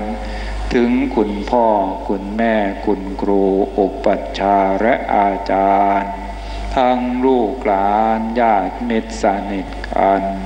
ทั้งคนเคยร่วมรักสมัครใคร่ขอให้ได้ในกุศลผลของฉันทั้งเจ้ากรรมนายเวรและเทวันขอให้ท่านได้กุศลผลนี้เถิด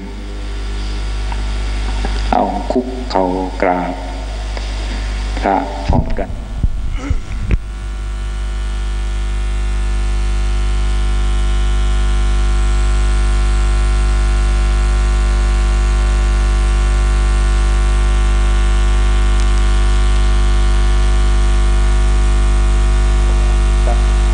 อภิวา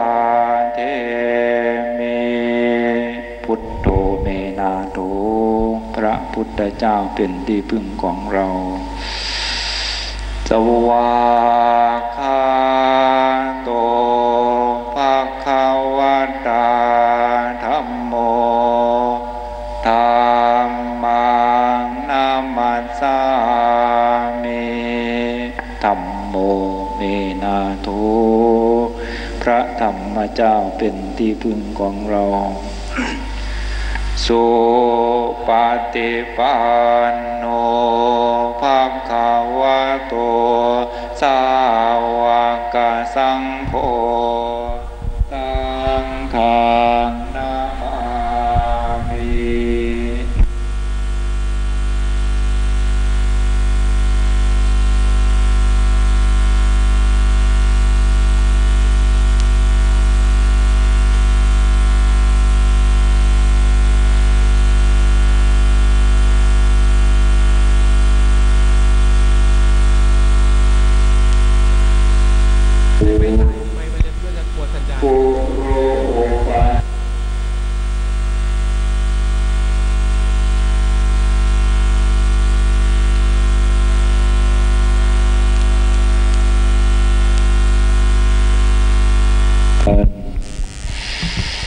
เอาละน้องไม่ใหญ่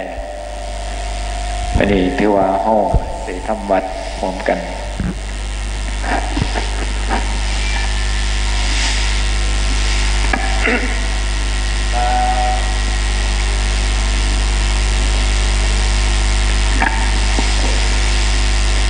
โอ้เน้นหน่อยหน่อยกราบเน้นใหญ่ก็มีไอ้เมย์ใหญ่พระมือคืนกราบพระสงฆ์สามเณรพร้อมกันกราบพระกราบเน้นจะไปกราบลูกอีนั่นตัวหนึ่งกราบเพชรยังได้ว่าเด้อกราบพระเดียงใหญ่น้องเอา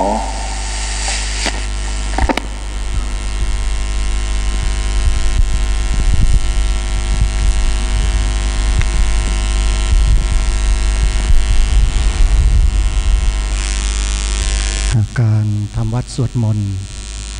ของคณะสงฆ์และสามเณรแม่ชีอุบาสกบาสิกาก็เสร็จสิ้นลงไปที่เรียบร้อยแล้วช่วงเวลาต่อจากนี้ไปเพื่อให้กิจกรรมต่อเนื่องอาตมาภาพในนามของพิธีกรสถานีโทรทัศน์ดีทีวี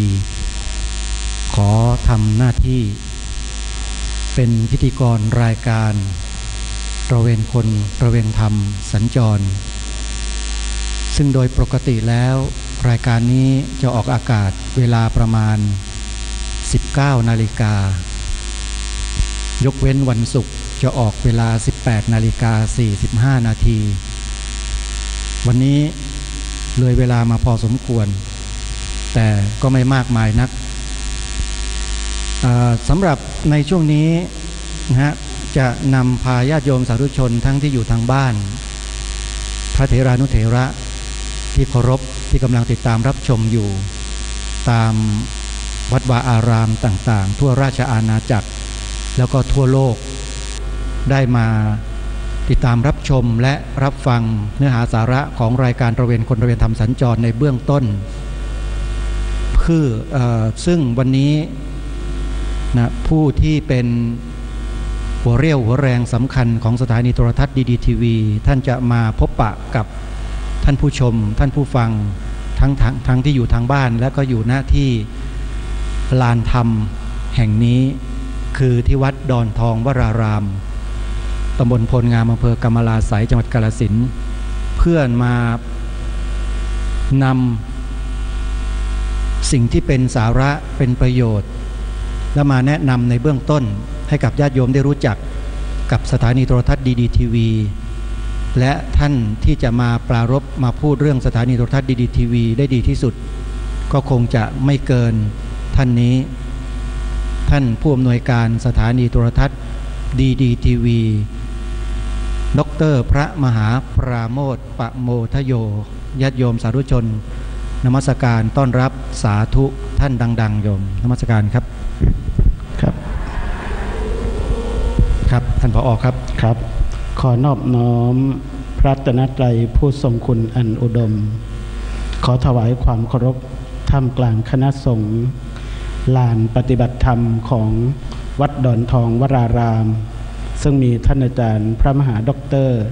วราทิตอาทิตตวโรเจ้าวาดเจ้าสำนักของวัดดอนทองวรารามตำบลโพนามอำเภอกำมะลาไสยจังหวัดกาฬสินธุ์ขอโอกาสเจริญพรต้อนรับในธรรมด้วยธรรมปฏิสันฐานแด่ญาติโยมท่านสาธุชนธรรมจาริกะทุกท่านแล้วก็ขอโอกาสต้อนรับครูบาอาจารย์ที่รับชมอยู่ทางหน้าจอตามวัดบาอารามต่างๆและผู้บริหารสถานีวิทยุพระพุทธศาสนาแห่งชาติในกำกับของมหาเถรสมาคมที่ทำการถ่ายทอดเสียงทุกจังหวัดทุกเครือข่ายอยู่ในขณะนี้ขอถวายความเคารพท่านพระอาจารย์พระครูปลัดนรงค์ฤทธิ์ผู้ดำเนินรายการตระเวนคนตระเวนธรรมอีกสักรอบหนึ่งนะครับนมัสการท่านผอ.ครับท่านผอ.ครับวันนี้รายการเราเข้าช้านิดหนึ่งครับเพราะว่าญาติโยมอยู่ทางบ้านเราได้สัญจรมาที่วัดดอนทองวรารามโยมแม่นั่งสบายนะไม่ต้องพนมมืออยู่ถ้าไม่หาโยมพ่อเทพบุตรน้อยจังเลยหน้าจอเนี่ยรู้สึกว่าจอพรีวิวเนี่ยจะปิดไปนะครับสำหรับญาติโยมที่ชมอยู่ทางบ้านนี่คือรายการตระเวนคนตระเวนธรรมสัญจรของคืนวันศุกร์ที่8กุมภาพันธ์นะครับพระอาจารย์ครับไหนใครเคยชมดีๆทีวีบ้างโยมพ่อโยมแม่ยกมือดูหน่อยสิยกมือโยมใครติดตามรับชมอยู่มีพยานยกมือสูงๆไม่ต้องอายยกขึ้นเลยเอาสาธุให้กับตนเองดังๆ1 ครั้งโยมสาธุขอให้ไม่เจ็บไม่ป่วยแล้วก็ช่วยเหลือตนเองได้จนวินาทีสุดท้ายนะโยมแม่นะเพราะว่าการเผยแผ่ธรรมะนั้นทำให้พระพุทธศาสนามั่นคงการเจริญสติภาวนานั้นได้แค่ตนเองนะครับพระอาจารย์แต่การเผยแผ่การศึกษาการปกป้องคุ้มครองพระพุทธศาสนานั้นสืบทอดไปชั่วลูกชั่วหลานของเราครับเป็นเรื่องที่สำคัญมากครับวันนี้ดีดีทีวีจึงต้องสัญจรมาที่นี่แล้วก็มาจัดรายการสดตระเวนคนตระเวนธรรมก่อนที่จะมีรายการพิเศษ15 นาทีก็มาพบกับโยมพ่อโยมแม่พ่อออกแม่ออกที่เรียกว่าโยมพ่อโยมแม่เนี่ยไม่ได้ประจบนะผู้ใดให้เลือดให้เนื้อให้หนังกับใครผู้นั้นคือพ่อคือแม่วันนี้อาตมาภาพยอมสละเข้ามาเป็นภิกษุอยู่ในพระพุทธศาสนา28 พรรษาก็ได้กินข้าวโยมพ่อโยมแม่นี่แหละไปทั่วประเทศจึงชื่อว่าเป็นลูกของโยมเป็นลูกพระอาสาทุกให้กับตนเอง1 ครั้งสาธุนี่เป็นหลักธรรมของพระพุทธศาสนานะโยมนะที่เราได้มาพบกันที่วัดดอนทองวรารามโดยความเมตตาเอื้อเฟื้อของท่านพระอาจารย์ดร.มหาวราทิตอาทิตตวโรรองเจ้าคณะอำเภอกำมะลาไสยจังหวัดกาฬสินธุ์ท่านไปร่วมงานพุทธรักษาสัญจรที่ลานอาชีพลานบุญลานธรรมของตระกูลสมบัติชัยแสงเมื่อวันที่8, 9, 10 เดือนมกราคมที่ผ่านมาไหนโยมแม่เคยไปไหมไหนใครชมอยู่บ้างไม่ไกลจากนี้ไปแค่เพียง43 กิโลอาสาทุกให้ตนเองไม่จำเป็นต้องฟักกระเป๋าสาธุบ่อยๆเนี่ยตัวเบาไหมโยมแม่สาธุบ่อยๆเห็นใครเขาทำดีเห็นใครเขาทำให้บ้านเมืองเจริญเราต้องสาธุแม้แต่คนนั้นเราจะไม่ชอบเพราะการสาธุนั้น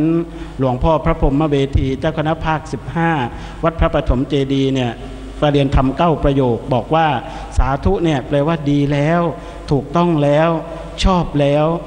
ใกล้รวยแล้วก็ใกล้จะขึ้นสวรรค์แล้วถ้ากายแตกดับไปนี่คือสาธุเป็นหนึ่งในกิริยา10อย่างนะครับท่านพระอาจารย์ในหนึ่งบุญกิริยา10ประการดีกว่าในบางโอกาสบางครั้งนี่ดีกว่าเราไปทอดผ้าป่าทอดกฐินนะโยมพ่อโยมแม่นะเนี่ยวันนี้เนี่ยรักษาศีลเป็นธรรมจาริกะเนี่ยดีกว่าทอดกฐินทอดผ้าป่าในบางโอกาสบางจังหวะแต่ฉะไหนเลยประเทศไทยครับพระอาจารย์เราจึงหลงอยู่แต่แค่เพียงเรื่องของการฟักกระเป๋าครับวันนี้โยมพ่อโยมแม่ได้ฟังท่านพระอาจารย์ดร.ท่านพระมหาวราทิตอาทิตตวโรเนี่ยปรารภเป็นภาษาในฟิล์มที่อาตมาภาพเนี่ยมาเดินอุปกรณ์อยู่ด้านหลังเนี่ยไม่มีใครรู้หรอกว่าเป็นพานโรงของดีทีวีนอกจากคนที่ชมอยู่ประจำก็ได้ยินท่านพระอาจารย์พูดเรื่องในฟิล์มครับภาษาในฟิล์มเสียงในฟิล์มถึงภัยของพระพุทธศาสนาโยมพ่อโยมแม่เชื่อไหมว่าในขณะเราทำวัดสวดมนต์ในขณะเรารักษาศีลนั่งสบายนะถ้าปวดนั่งขัดสมาธิอย่าไปฝืนหลีกหนีความเวทนาเนี่ยก็คือหลีกหนีความจริงชีวิตนี้ต้องหลีกหนีไปเรื่อยสลับไปเรื่อยการที่พุทธศาสนาเราทำวัดสวดมนต์ไหว้พระอยู่ขณะนี้โยมรู้ไหมว่าเราถูกรุกคืบเข้ามาจนเราเหลือพื้นที่ของการเป็นพุทธเนี่ยน้อยลงเต็มทีพื้นที่ในที่นี้อะไรบ้างครับพระอาจารย์นั่นสิครับญาติโยมท่านสาธุชนที่ชมดีทีวีอยู่ทางบ้านวันนี้เนี่ยก็เป็นโอกาสดีว่าที่มันรุกคืบเหลือพื้นที่น้อยเนี่ยกิจกรรมต่างๆเนี่ยเราจะพูดเรื่องของภัยพระพุทธศาสนาเนี่ยพูดได้ยากมาก10 กว่าปีที่ผ่านมา1 ทศวรรษเนี่ยแล้วโยมพ่อโยมแม่เราเนี่ยไม่นึกถึงในอดีตว่าครูบาอาจารย์บูรพกษัตริย์จนมาถึงองค์ปัจจุบันเนี่ยท่านรักษามรดกเหล่านี้เอาไว้กับบรรพบุรุษของเราอย่างไรพอพูดถึงเรื่องภัยเนี่ยทุกคนเครียดครับพระอาจารย์ครับญาติโยมท่านสาธุชนทางบ้านเนี่ยโยมพ่อโยมแม่เจ้าของดีทีวีทุกท่านเนี่ยก็เครียดเพราะว่าการพูดถึงภัยเนี่ยมันต้องต่อสู้ต้องยอมสละทั้งชีวิตทรัพย์สมบัติทุกสิ่งทุกอย่าง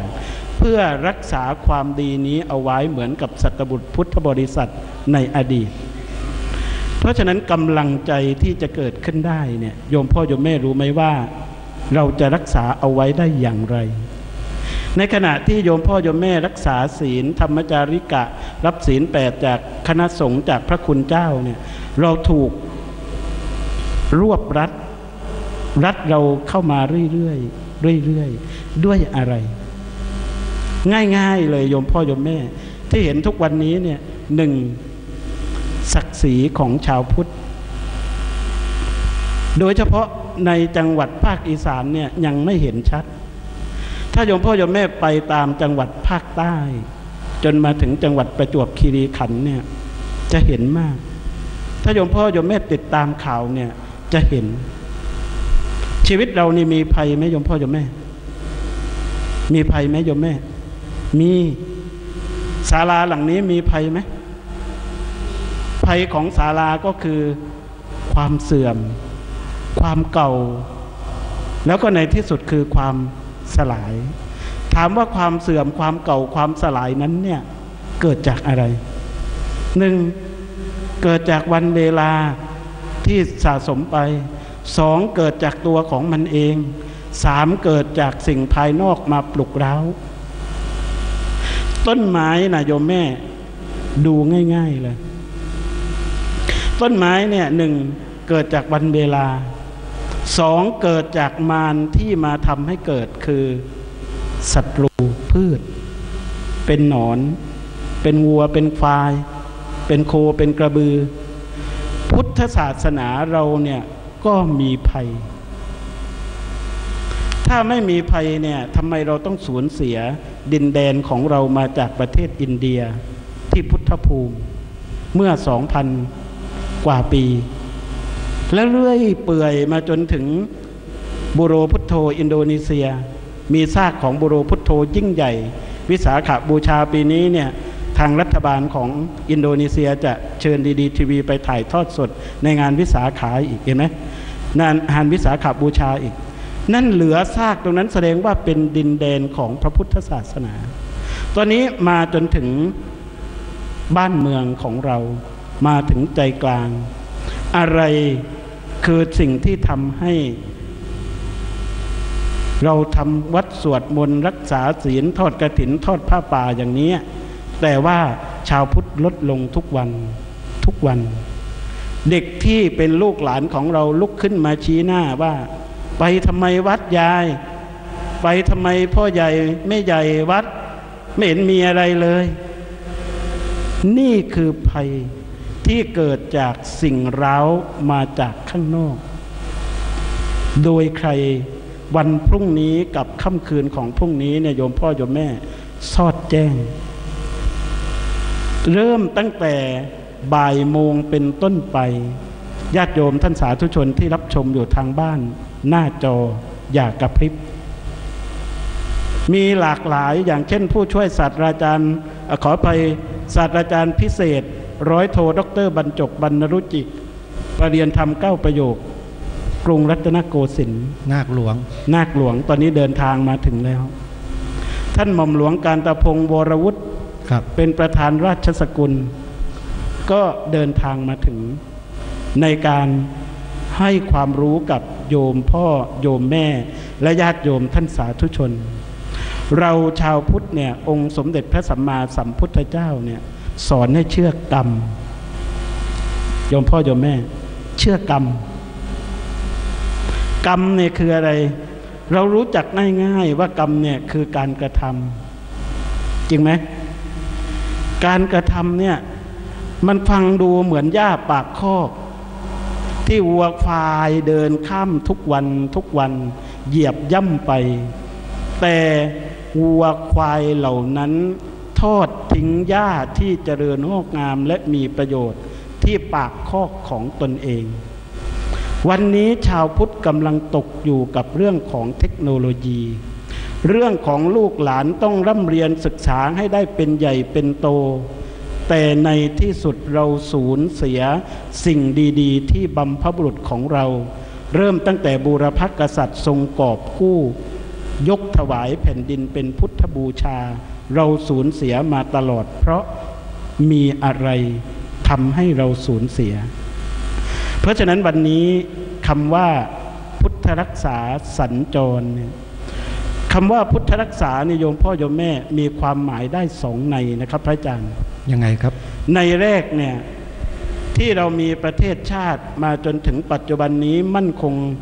สถิตสถาพรบ้านเมืองอยู่ร่มเย็นเป็นสุขไม่มีการเข็นฆ่ากันตายเป็นเบื่อไม่มีการที่พ่อแม่ไม่เข้าวัดเข้าวาถ้าลูกได้ไปเข้าบวชแล้วไปลากคอพ่อแม่มาเข็นฆ่าเหมือนกับบางลัทธิเพราะว่าเรามีพุทธรักษาคุ้มครองนั้นก็คือเรานึกถึงคำว่าธัมโมหเวรัคคติธรรมจาริงธรรมแลย่อมรักษาผู้ประพฤติธรรมธรรมะนั่นเองธรรมขององค์สมเด็จพระสัมมาสัมพุทธเจ้า 84,000 พระธรรมขันธ์ 84,000 พระธรรมขันธ์นี่แหละโยมพ่อโยมแม่ที่รักษาเราถ้าเราประพฤติปฏิบัติธรรมผู้เรียนรู้ธรรมผู้ศึกษาธรรมผู้พิมพ์หนังสือธรรมะถวายให้กับบุคคลอื่นแจกบุคคลอื่นธรรมจะไม่รักษา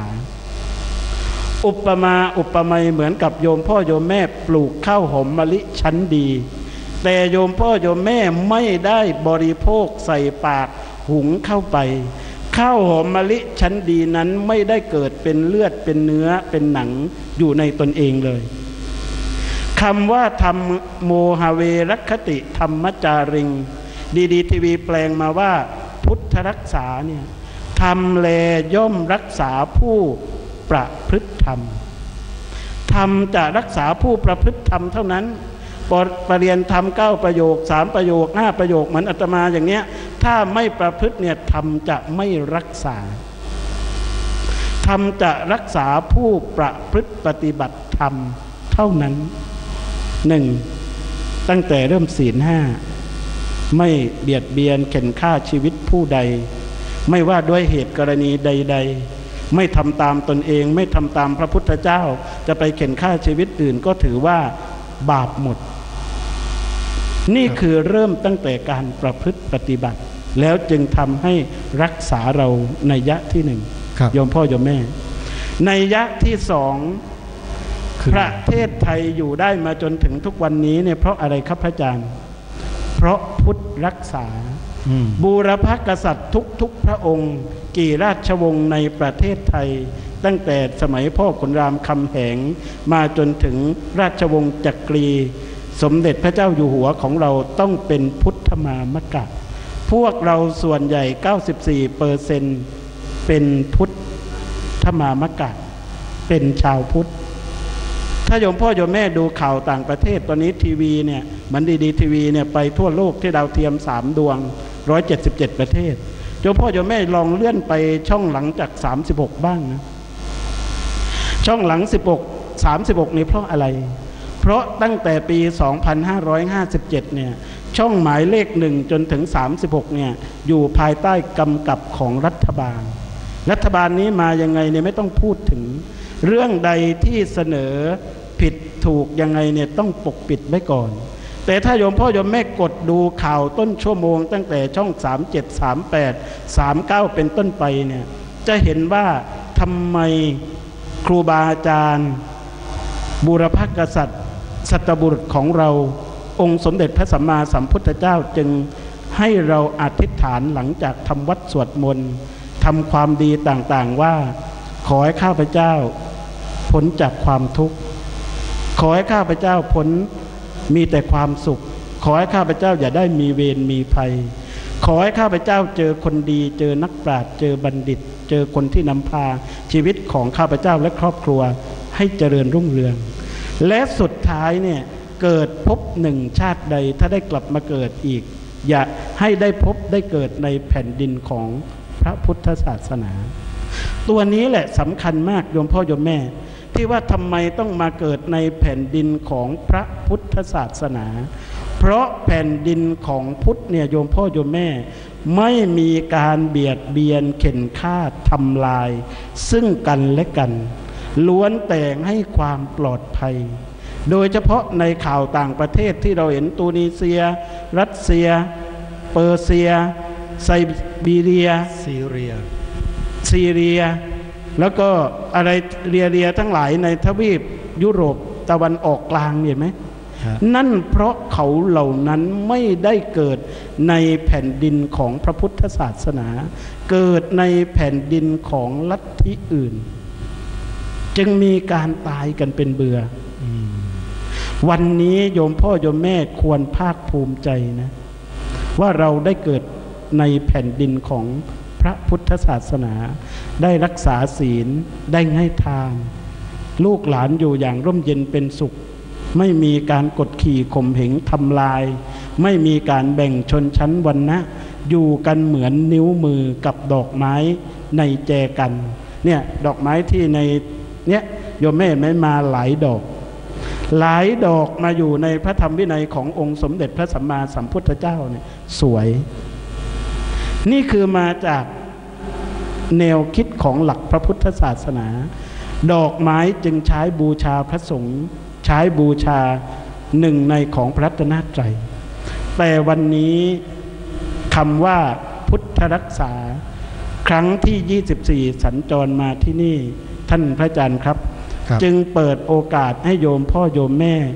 ได้ร่วมกันประพฤติปฏิบัติว่าเรามีสถานีวิทยุโทรทัศน์ช่องนี้ช่องเดียวกลับไปตั้งแต่วันนี้โยมแม่ออกอากาศมาตั้งแต่ปี 2553 วันที่22พฤษภาคมยิงออกอากาศครั้งแรกในงานสัปดาห์ส่งเสริมพระพุทธศาสนาวิสาขบูชา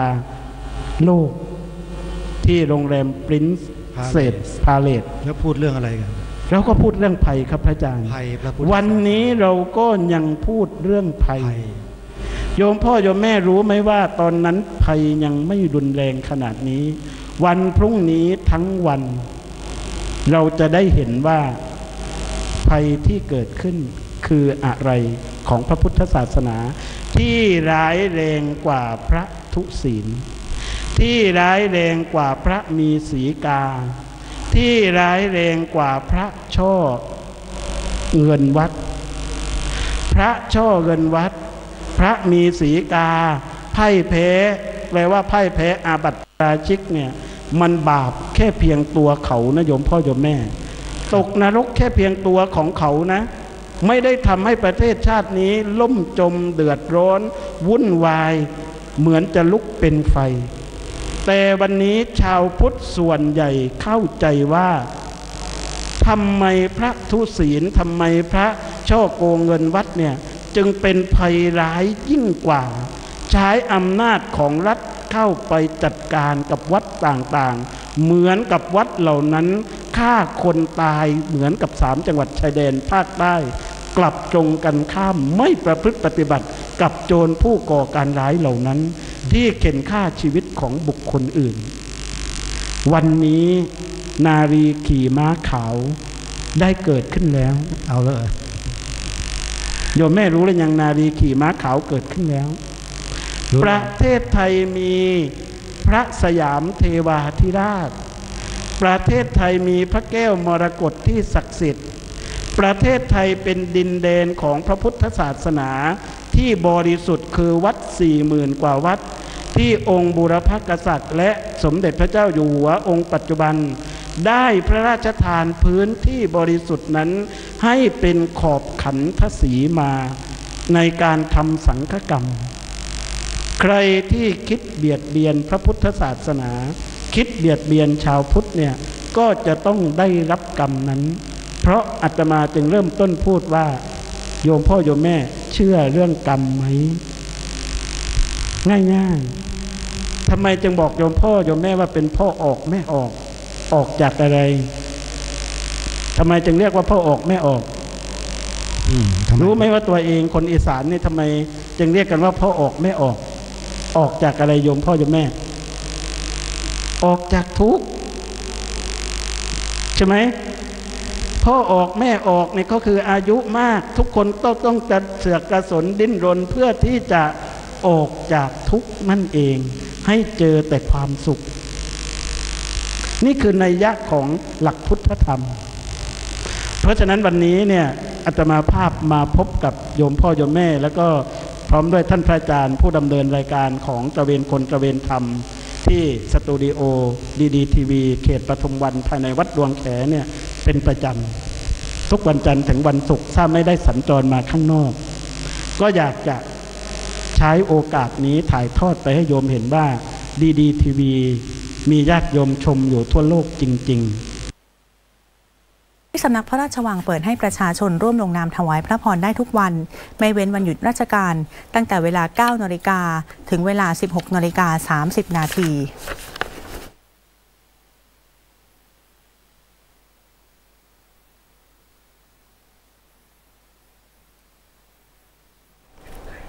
ขอเชิญชวนนักเรียนนักศึกษาประชาชนทั่วไปและสื่อมวลชนร่วมส่งผลงานภาพถ่ายในงานอุ่นไอรักคลายความหนาวสายน้ำแห่งรัตนโกสินทร์เข้าประกวดใน3ประเภทได้แก่ภาพบรรยากาศงานภาพการแต่งกายสวยงามและภาพแห่งความประทับใจซึ่งผู้ชนะการประกวดในแต่ละประเภทจะได้รับรางวัลพระราชทานจากสมเด็จพระเจ้าอยู่หัว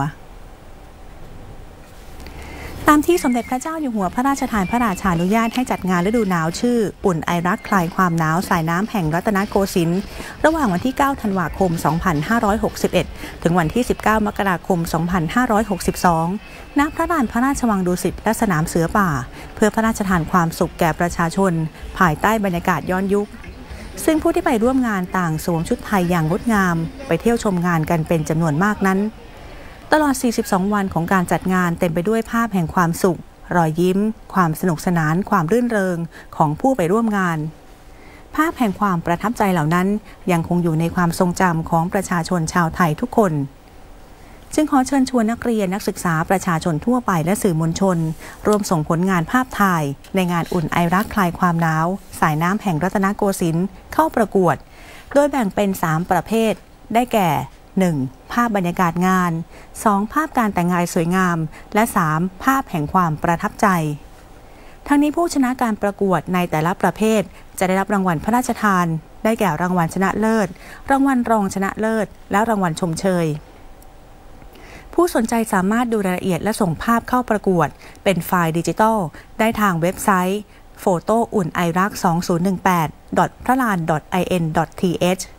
และทางอีเมล photounairak2018@pralan.in.th ระหว่างวันที่ 1 ถึง 28 กุมภาพันธ์ 2562 โดยจะประกาศผลผู้ที่รับรางวัลพระราชทานในวันที่ 15 มีนาคม 2562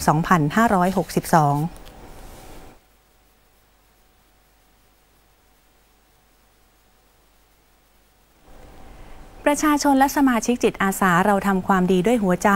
สามารถติดตามกิจกรรมและข่าวสารต่างๆทางสื่ออิเล็กทรอนิกส์ได้ทั้งในระบบของ iOS และ Android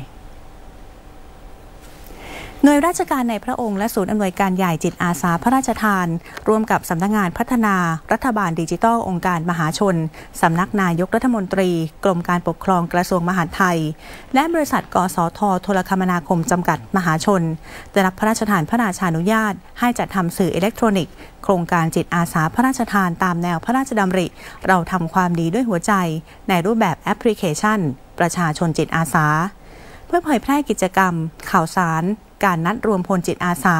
และการแจ้งภัยพิบัติจากจุดต่างๆในรูปแบบการระบุตำแหน่งหรือ GPS ให้แก่ประชาชนและสมาชิกจิตอาสาโดยพิมพ์คำว่าประชาชนจิตอาสาสามารถดาวน์โหลดแอปพลิเคชันได้ทั้งในระบบของ iOS และ Android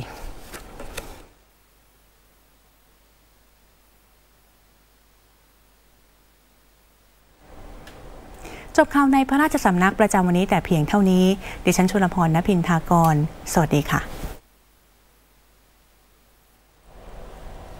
ครับส่งท้ายข่าวค่ำของเราในวันนี้ด้วยภาพความสวยงามของการแสดงโคมไฟจนสว่างไสวไปทั้งเมืองซีอานมณฑลซานซีของจีนนะครับเพื่อเป็นการฉลองเทศกาลตรุษจีนโดยในปีนี้มีการจัดแสดงภายใต้แนวคิดย้อนยุคที่จะพาคุณผู้ชมย้อนกลับไปในสมัยราชวงศ์ถังนะครับหมดเวลาของข่าวค่ำแล้วนะคะเราสองคนพร้อมทีมงานลาไปก่อนนะคะสวัสดีค่ะสวัสดีครับ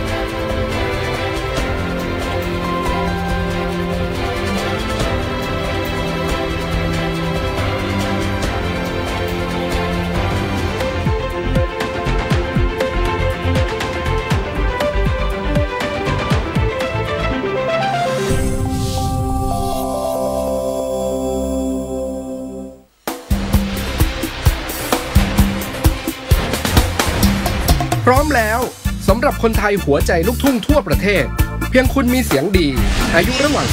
15-60 ปีขอเชิญสมัครเข้าร่วมการแข่งขันขับร้องเพลงเวทีแห่งเกียรติยศการประกวดขับร้องเพลงลูกทุ่งชิงแชมป์ประเทศไทยถ้วยพระราชทานสมเด็จพระเจ้าอยู่หัวมหาวชิราลงกรณ์บดินทรเทพยวรางกูลผู้ชนะการประกวดจะได้ครองถ้วยรางวัลพระราชทานพร้อมเงินรางวัล1 ล้านบาทติดตามรายละเอียดเพิ่มเติมได้ที่เพจ Facebook การประกวดขับร้องเพลงลูกทุ่งชิงแชมป์ประเทศไทยหรือหมายเลขโทรศัพท์ 0912292424 ทาง NBT 2HD ปี 2562 ประเทศไทยดำรงตำแหน่งประธานอาเซียนแล้ว10 ชาติจับมือหน้าเหลืองลือนักหนา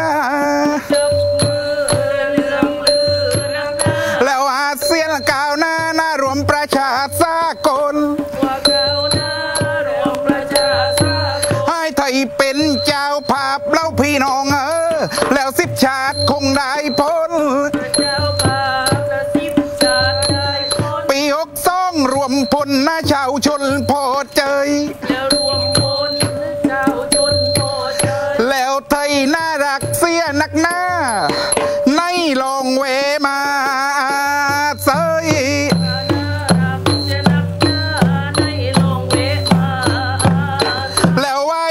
ยิ้มไปนี่แหละคือไทยแลนด์และรวม10 ประเทศกวีเศษสักด้วยความรักสำนึกเรารวมปึงเพน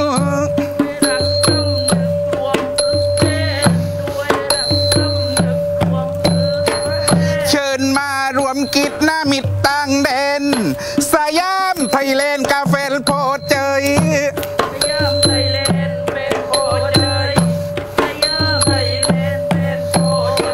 น่าเป็นโอกาสที่ดีเล่าพี่น้องหน้าในสมาคมแล้วไทยได้นิยมสมสมัย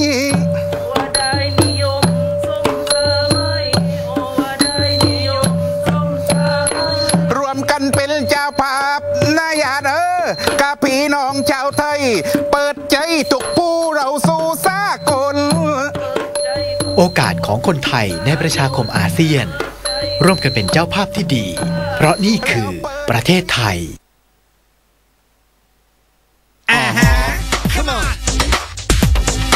สวัสดีไทยแลนด์ 4.0 One two three let's go สวัสดีเมืองไทยตอนเช้าอย่ามัวแต่นั่งหาเราลุกขึ้นลุกขึ้นอย่ามัวนั่งถอนอกถอนใจทำใหม่จัดไปให้ว้าวขึ้นว้าวขึ้น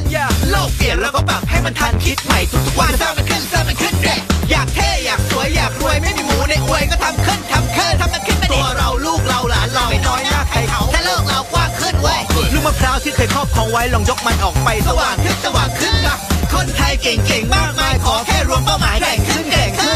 แค่เปลี่ยนออกมานอกกะลาใครที่บอกว่าเราบ้านโง่ขึ้นเว้ยคนไทยเรามาชุมนุมมารวมความคิดให้ใหม่ให้ล้ำคิดกันให้ไกลออกไปเราไปได้ไกลถ้าเราร่วมมือแค่เราร่วมแรงร่วมใจก็ไปได้ไกลได้ดีกว่านี้โลกเรายังคงหมุนไปนวัตกรรมใหม่ทำให้ไทยสู้ได้สู้ดิวะไทยแลนด์สู้ๆเลยสู้ยุคนี้วันนี้พรุ่งนี้ให้มันดีแค่เข้าใจและแอกรีก็ดีขึ้นเก่งเก่าก็ทำได้แค่เข้าใจโลกใหม่ก็เก่งขึ้นเจน M เจน C เจนไหนเห็นด้วยต่อแค่จะง่ายขึ้นสมองไทยไปไกลทั่วโลกไม่ได้เป็นเรื่องโยนคนไทยเก่งขึ้นสมองมีกับความคิดดีๆแค่บวกเทคโนโลยีก็ไปได้ไกลขึ้นนวัตกรรมใครว่ายากจังรู้คิดสร้างทำขึ้นจะทำนาปลูกผักทำไร่ใส่ไอเดียเข้าไปราคาก็ดีขึ้นนักประดิษฐ์คิดแอปทำจรวดส่งความคิดมาประกวดให้เฉียบขึ้นรับจ้างนักเรียนนักศึกษาคิดนอกตำราก็เตรียมตัวรวยขึ้นพนักงานออฟฟิศผู้ผลิตขอเพียงอย่าหยุดคิดชีวิตยิ่งดีขึ้นหรือรากขุดต่อถอนโคนทุกกะลาให้มันโดนไทยกันโดนให้ไกลขึ้นคนไทยเรามาชุมนุมมารวมความคิดให้ใหม่ให้ล้ำคิดกันให้ไกลออกไปเราไปได้ไกลถ้าเราร่วมมือแค่เราร่วมแรงร่วมใจก็ไปได้ไกลได้ดีกว่านี้โลกเรายังคงหมุนไปนวัตกรรมใหม่ทำให้ไทยสู้ได้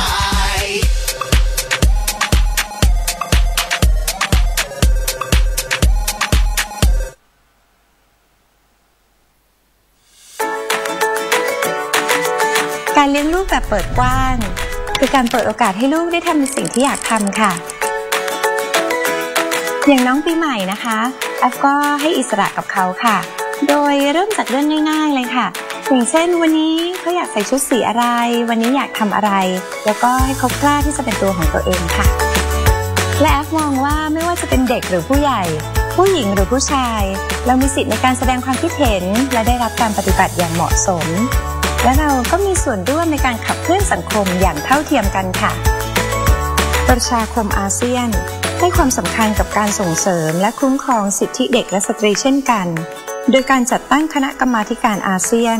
ว่าด้วยการส่งเสริมและคุ้มครองสิทธิสตรีและสิทธิเด็กที่เน้นเรื่องการขจัดความรุนแรงต่อเด็กและสตรีส่งเสริมบทบาทและสิทธิของเด็กและสตรีให้มีส่วนร่วมในเรื่องที่จะได้รับผลกระทบโดยตรงมากยิ่งขึ้นแอฟเชื่อว่าถ้าเราให้ความสำคัญกับเรื่องนี้อย่างจริงจังจะช่วยทำให้โลกของเราสวยงามมากยิ่งขึ้นค่ะแอฟขอเชิญชวนคนรุ่นนี้ร่วมกันส่งต่อแนวความคิดในการส่งเสริมและคุ้มครองสิทธิเด็กและสตรีให้กับคนรุ่นหน้าด้วยกันนะคะทุกคนสามารถมีส่วนสร้างอาเซียนให้ยั่งยืนไปด้วยกันนะคะ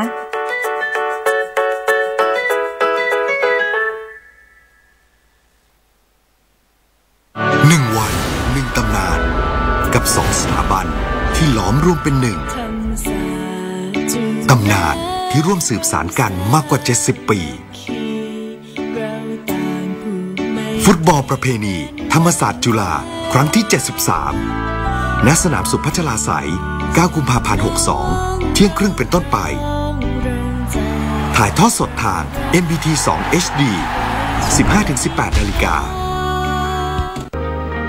รักไหมรักจริงเหรอจริงสิเชื่อดีไหมรักจริงหรือเปล่าเนี่ย24 มีนาคมนี้เวลา 8 นาฬิกาถึง 17 นาฬิกาโอกาสสำคัญของคนไทยในการไปใช้สิทธิ์เลือกตั้งเพื่อประชาธิปไตยที่ยั่งยืนเอาอะไรดีน้องมีอะไรขายบ้างเฮียของเกือบแท้แบรนด์เนมทั้งนั้น อันนี้ดีไหมดีแล้วเนี่ยดีป่ะนี่ยิ่งดีเลยแล้วเฮียดีไหมเฮียยิ่งดี ขายของก๊อฟอะอายไหมไอ้น้อง ขายของปลอมอะอายไหมเลิกเถอะครับเฮียไม่ซื้อไม่ขายไม่ใช้ของปลอมว่าไม่ไกลหรอกนะมองไปข้างหน้าทุกวันต้องดีขึ้นไป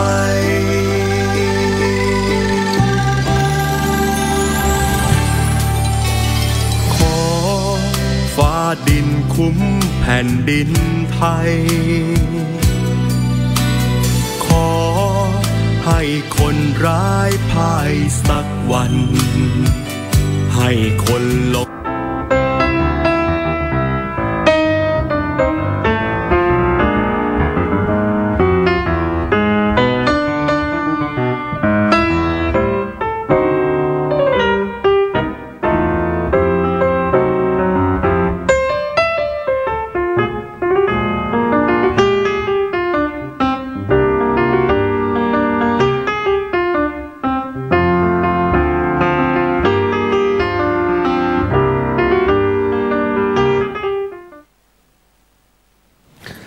สวัสดีครับพ่อแม่พี่น้องชาวไทยที่รักทุกท่านสำนักงานสภาพัฒนาการเศรษฐกิจและสังคมแห่งชาติได้จัดทำรายงานผลการพัฒนาประเทศไทยในรอบ 5 ปีตั้งแต่ปี 2557 ถึง 2561 ซึ่งก็มีแง่มุมในเรื่องการพัฒนาการปรับตัวจุดแข็งและจุดอ่อนที่น่าสนใจนะครับผมก็ขอนำมาเล่าให้พี่น้องประชาชนได้รับรู้พอสังเขปดังนี้ภาพรวมการพัฒนาเศรษฐกิจของประเทศไทยในช่วง 5 ปีที่ผ่านมามีความแข็งแกร่งขึ้นและมีการขยายตัวของผลิตภัณฑ์มวลรวมภายในประเทศ GDP อย่างต่อเนื่องจาก 1% ในปี 2557 ขึ้นมาจนถึง 4.2% ในปี 2561 สูงกว่าอัตราเฉลี่ยของโลกที่ชะลอตัวเหลือ 3.7% โดยมูลค่า GDP ของเราเพิ่มขึ้นจาก 13 ล้านล้านบาทในปีแรกของรัฐบาลเป็น 16 ล้านล้านบาทในปีที่ผ่านมาอย่างไรก็ตามปัจจัยภายนอกที่เป็นความเสี่ยงนอกจากเศรษฐกิจโลกที่ชะลอตัวแล้วก็ยังมีปัญหาสงครามจากการค้าระหว่างสหรัฐและจีนตลอดจนปัญหาการแยกตัวออกจากสหภาพยุโรปของอังกฤษและอัตราดอกเบี้ยโลกนะครับเพราะทั้งหมดนั้นมีความเชื่อมโยงกับประเทศไทยและทุกภูมิภาคด้วยนะครับการปรับโครงสร้างทางเศรษฐกิจของไทยจากการริเริ่มโครงการเขตพัฒนาพิเศษภาคตะวันออก EEC ซึ่งเป็นแหล่งบ่มเพาะอุตสาหกรรมแห่งอนาคตผลักดันให้เกิดการลงทุนในอุตสาหกรรม New S-Curve ในช่วงที่ผ่านมามากกว่า 700,000 ล้านบาทซึ่งก็เป็นทั้งในส่วนของการลงทุนโดยภาครัฐและการลงทุนโดยภาคเอกชนร่วมนะครับที่เรียกว่า PPP รวมทั้งนโยบาย Thailand 4.0 ก็ช่วยสร้างความได้เปรียบในเชิงแข่งขันบนพื้นฐานของนวัตกรรมและการสร้างมูลค่าโดยความคิดอย่างสร้างสรรค์และเทคโนโลยีสมัยใหม่รวมความไปถึงเรื่องนโยบาย Thailand Plus One Thailand บวก 1 ด้วยครับคือไปประเทศรอบบ้านของเรา Expect และไปยังประชาคมอื่นๆด้วยนะครับสำหรับการส่งเสริมธุรกิจขนาดกลางและขนาดย่อม SME ก็ช่วยให้มีผู้ประกอบการเพิ่มขึ้นอย่างต่อเนื่องจาก 39.7% ในปี 2559 มาอยู่ที่ 12.6% ในปี 2561 โดยเป้าหมายการไปสู่ประเทศที่พัฒนาแล้วต้องมีสัดส่วน SME อยู่ที่ 60-70% การเร่งลงทุนเพื่อพัฒนาโครงสร้างพื้นฐานของประเทศที่สำคัญหลังจากหยุดนิ่งมานับ 10 ปีกว่า 2.44 ล้านล้านบาทการเพิ่มพื้นที่ชลประทานเกือบ 3 ล้านไร่การบริหารจัดการก๊าซธรรมชาติและเปิดประมูลสัมปทานที่จะหมดอายุช่วยลดต้นทุนพลังงานของประเทศ 500,000 ล้านบาท การดูแลเศรษฐกิจฐานรากและการสร้างโอกาสทางเศรษฐกิจให้กับชุมชน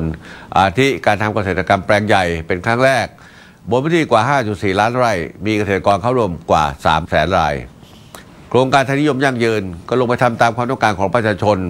นะทุกหมู่บ้านทุกชุมชนนะครับและมีการอบรมให้ความรู้การพัฒนาตนเองเพื่อจะเปลี่ยนแปลงตัวเองด้วยนะครับดูแลเรื่องหนี้สินนอกระบบกฎหมายขายฝากแก้ปัญหาที่ดินและน้ำเพื่อการเกษตรอย่างจริงจัง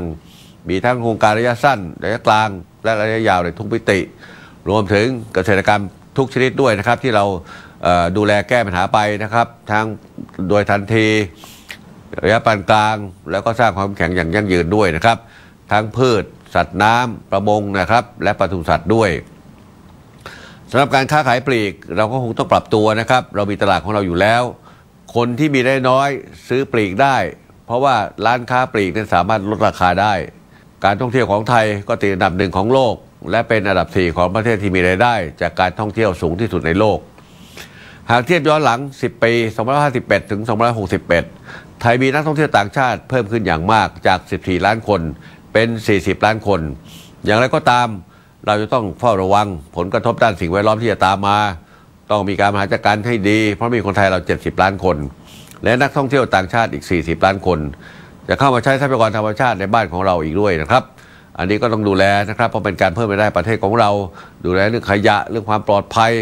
เรื่องการใช้ทรัพยากรธรรมชาติสิ่งแวดล้อมทุกคนต้องช่วยกันพัฒนารักษาไว้นะครับเพราะอันนี้เป็นแหล่งที่มีมูลค่ามหาศาลให้กับประเทศไทยเรารังเกียจไม่ได้นะครับพี่น้องชนที่รักครับจากวิกฤตฝุ่นละอองในปัจจุบันผมอยากถือโอกาสขยายวิสัยทัศน์ของเราทุกคนไปสู่เรื่องสิ่งแวดล้อมที่มากกว่ามองที่ตัวเราเองแต่เป็นเรื่องของส่วนรวมประเทศชาติสังคมโลกมีความรับผิดชอบร่วมกันประเด็นสิ่งแวดล้อมเป็นหัวข้อที่นักการเมืองนักปกครองนักเศรษฐศาสตร์นักพัฒนานักวิชาการและที่สำคัญประชาชนควรให้ความสำคัญและลงมือร่วมกันแก้ไขปัญหาไปด้วยกันอย่างจริงจังในขณะบูรณาการด้วยกลไกประชารัฐเพราะปัญหาสิ่งแวดล้อมนั้นเชื่อมโยงกับสุขภาพและความเป็นอยู่ของพวกเราโดยตรงและโดยอ้อมแม้รัฐบาลจะสามารถแก้ปัญหาปากท้องที่เป็นปัจจุบันได้ในระดับหนึ่งแต่ปัญหาด้านสุขภาพมีความสำคัญอย่างยิ่งด้วยความเสื่อมโทรมและมลพิษจากสิ่งแวดล้อมที่เป็นเรื่องอนาคตหลายคนอาจจะมองว่าเป็นเรื่องไกลตัวไม่สนใจกลับกลายเป็นค่าใช้จ่ายที่สูงมากจากการรักษาพยาบาลแทนเป็นต้นนะครับการเปลี่ยนแปลงสภาพภูมิอากาศทุกภูมิภาคไม่ใช่สภาพอากาศที่ผันแปรรายวันตามปกติแต่มันคือสภาพอากาศที่เรียกว่าสุดขั้วหนาวจัดร้อนจัดแล้งจัดพายุถล่มซึ่งล้วนเป็นผลพวงหนึ่งจากน้ำมือของมนุษย์เราทุกคนทั่วโลกและในประเทศของเราเองมีส่วนเกี่ยวข้องทั้งสิ้นนะครับสิ่งที่ปรากฏชัดเช่นทุกวันนี้ออสเตรเลียกำลังเผชิญกับคลื่นความร้อนอุณหภูมิทะลุ50 องศาเซลเซียสสหรัฐอเมริกาและแคนาดากำลังเผชิญกับกระแสลมกรดขั้วโลกเกิดอากาศหนาวจัดติดลบ 40-50 องศาเซลเซียสเมืองใหญ่ๆทั่วโลกรวมทั้งกรุงเทพและปริมณฑลเกิดวิกฤตมลพิษทางอากาศ PM 2.5 ที่มองไม่เห็นและหมอกควันปกคลุมท้องฟ้าทั้งหมดนี้ล้วนมีส่วนเกี่ยวข้องกับภาวะโลกร้อนหรือการเปลี่ยนแปลงสภาพภูมิอากาศนอกจากนี้สิ่งที่น่ากลัวและกำลังจะส่งผลอย่างรุนแรงในปลายศตวรรษนี้ก็คืออุณหภูมิเฉลี่ยของมหาสมุทรสูงขึ้นและระดับน้ำทะเลที่สูงขึ้นอย่างรวดเร็วอาจสูงขึ้นถึง1 เมตรในอีกไม่กี่10 ปีข้างหน้าอาจจะทำให้น้ำท่วมกรุงเทพหรือเมืองใหญ่ๆทั้งหลายนะครับด้วยน้ำทะเลหนุนเข้ามาทางปากอ่าวและระบบนิเวศถูกทำลายอย่างรุนแรงพื้นที่เกษตรกรรมจะเกิดปัญหาน้ำกินน้ำใช้จะเริ่มไม่บริสุทธิ์นะครับในการประชุมใหญ่ World Economic Forum ปีนี้หรือ Davos 2019 ได้ความสำคัญกับประเด็นสิ่งแวดล้อมและความยั่งยืนเป็นพิเศษโดยมีรายงานประเมินความเสี่ยงของโลกประจำปี 2019 ชี้ว่าสภาพอากาศสุดขั้วเป็นความล้มเหลวในการแก้ปัญหาการเปลี่ยนแปลงสภาพภูมิอากาศและภัยพิบัติทางธรรมชาติก็คือภัยคุกคามที่สำคัญที่สุดต่อเศรษฐกิจและความอยู่รอดของมนุษย์ในอนาคตในขณะที่กลุ่มประเทศเศรษฐกิจชั้นนำ G20 ประกาศว่าการเปลี่ยนแปลงสภาพภูมิอากาศจะเป็นวาระสำคัญในการประชุมในปีนี้โดยจะผลักดันงานด้านทางสิ่งแวดล้อมโดยเฉพาะการแก้ปัญหาขยะพลาสติกในมหาสมุทรรายงานล่าสุดของคณะกรรมการระหว่างรัฐบาลว่าด้วยการเปลี่ยนแปลงสภาพภูมิอากาศเมื่อเดือนตุลาคมปีที่แล้วชี้ชัดว่าถ้าจะรักษาสมดุลทางสภาพภูมิอากาศของโลกให้ได้ เราจะต้องป้องกันไม่ให้อุณหภูมิเฉลี่ยของโลกเพิ่มขึ้นเกิน 1.5 องศาเซลเซียสหมายความว่าเราจะต้องลดการปล่อยก๊าซเรือนกระจกให้ได้อย่างน้อยครึ่งหนึ่งภายใน12 ปีข้างหน้าซึ่งเป้าหมายนี้จะเป็นไปได้ก็ต่อเมื่อทุกฝ่ายทุกประเทศต้องร่วมมือปฏิบัติอย่างเต็มรูปแบบทั้งเศรษฐกิจการผลิตและการบริโภคให้พึ่งพาเชื้อเพลิงจากฟอสซิลให้น้อยที่สุดนะครับทุกอย่างต้องใช้เวลานะครับเริ่มต้นแล้วก็ทำต่อไปมันก็จะดีขึ้นเองนะครับแต่ก็ขอให้ทำอย่างรวดเร็วขึ้นพี่น้องประชาชนที่รักครับเห็นว่าช่วงอายุของเรานี้เป็นช่วงหัวเลี้ยวหัวต่อที่สำคัญสิ่งที่เราลงมือทำตอนนี้และอีกไม่กี่ปีต่อจากนี้จะส่งผลกระทบอย่างใหญ่หลวงต่อคนรุ่นต่อๆไปอย่างหลีกเลี่ยงไม่ได้รัฐบาลนี้จึงให้ความสำคัญกับการพัฒนาที่ยั่งยืนซึ่งสอดคล้องกับเป้าหมายการพัฒนาที่ยั่งยืน SDG ขององค์การสหประชาชาติมีการจัดทำยุทธศาสตร์ชาติ 20 ปีและแผนการปฏิรูปประเทศในทุกมิติที่นี้การพัฒนาสีเขียวที่เป็นมิตรกับสิ่งแวดล้อมโดยน้อมนำศาสตร์พระราชามาประยุกต์ใช้อย่างเหมาะสมทั้งนี้ตลอด 4 ปีที่ผ่านมามีผลการดำเนินงานด้านสิ่งแวดล้อมที่สำคัญอาทิ 1. กำกับดูแลการปล่อยมลพิษทางน้ำและทางอากาศอย่างเคร่งครัดและจริงจังของสถานประกอบการโรงงานและนิคมอุตสาหกรรม 2. การผลักดันกฎหมายใหม่เพื่อส่งเสริมและรักษาคุณภาพสิ่งแวดล้อมรวมทั้งการจัดการสร้างผลิตภัณฑ์เครื่องใช้ไฟฟ้าและอุปกรณ์อิเล็กทรอนิกส์ 3. กำหนดให้การกำจัดขยะมูลฝอยเป็นวาระแห่งชาติซึ่งเน้นการจัดการขยะตั้งแต่ต้นทางโดยเพิ่มบทบาทขององค์กรปกครองส่วนท้องถิ่นให้สามารถจัดการขยะมูลฝอยตกค้างตามหลักวิชาการได้ราว 21 ล้านตันจากทั้งหมด 30 กว่าล้านตัน 4. โดยลดการใช้โฟมและถุงพลาสติกโดยร่วมมือกับถุงการค้าซุปเปอร์มาร์เก็ตร้านสะดวกซื้อสามารถลดได้ราว 370 ล้านใบ 5. ลดพลาสติกหุ้มฝาขวดน้ำดื่มได้กว่า 2,600 ล้านชิ้นต่อปีหรือประมาณ 520 ตันต่อปี 6. ห้ามสูบบุหรี่บริเวณพื้นที่ชายทะเลหรือในพื้นที่สาธารณะ 7. จัดการของเสียอันตรายชุมชนอย่างถูกต้อง 60,000 กว่าตันจาก 600,000 กว่าตัน 8. แก้ปัญหาหมอกควันภาคเหนือให้ดีขึ้นอย่างชัดเจนจำนวนจุดความร้อนลดลงกว่า40%โดยปริมาณค่าฝุ่นละอองที่ตรวจพบลดลงจำนวนวันที่ฝุ่นละอองเกินค่ามาตรฐานก็ลดลงด้วย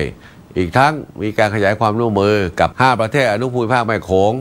ในการแก้ไขปัญหามลพิษจากหมอกควันข้ามแดนอย่างยั่งยืนอีกด้วยการทำทุกอย่างนี้ไม่ใช่เรื่องง่ายนะครับแต่ก็ไม่ยากนัก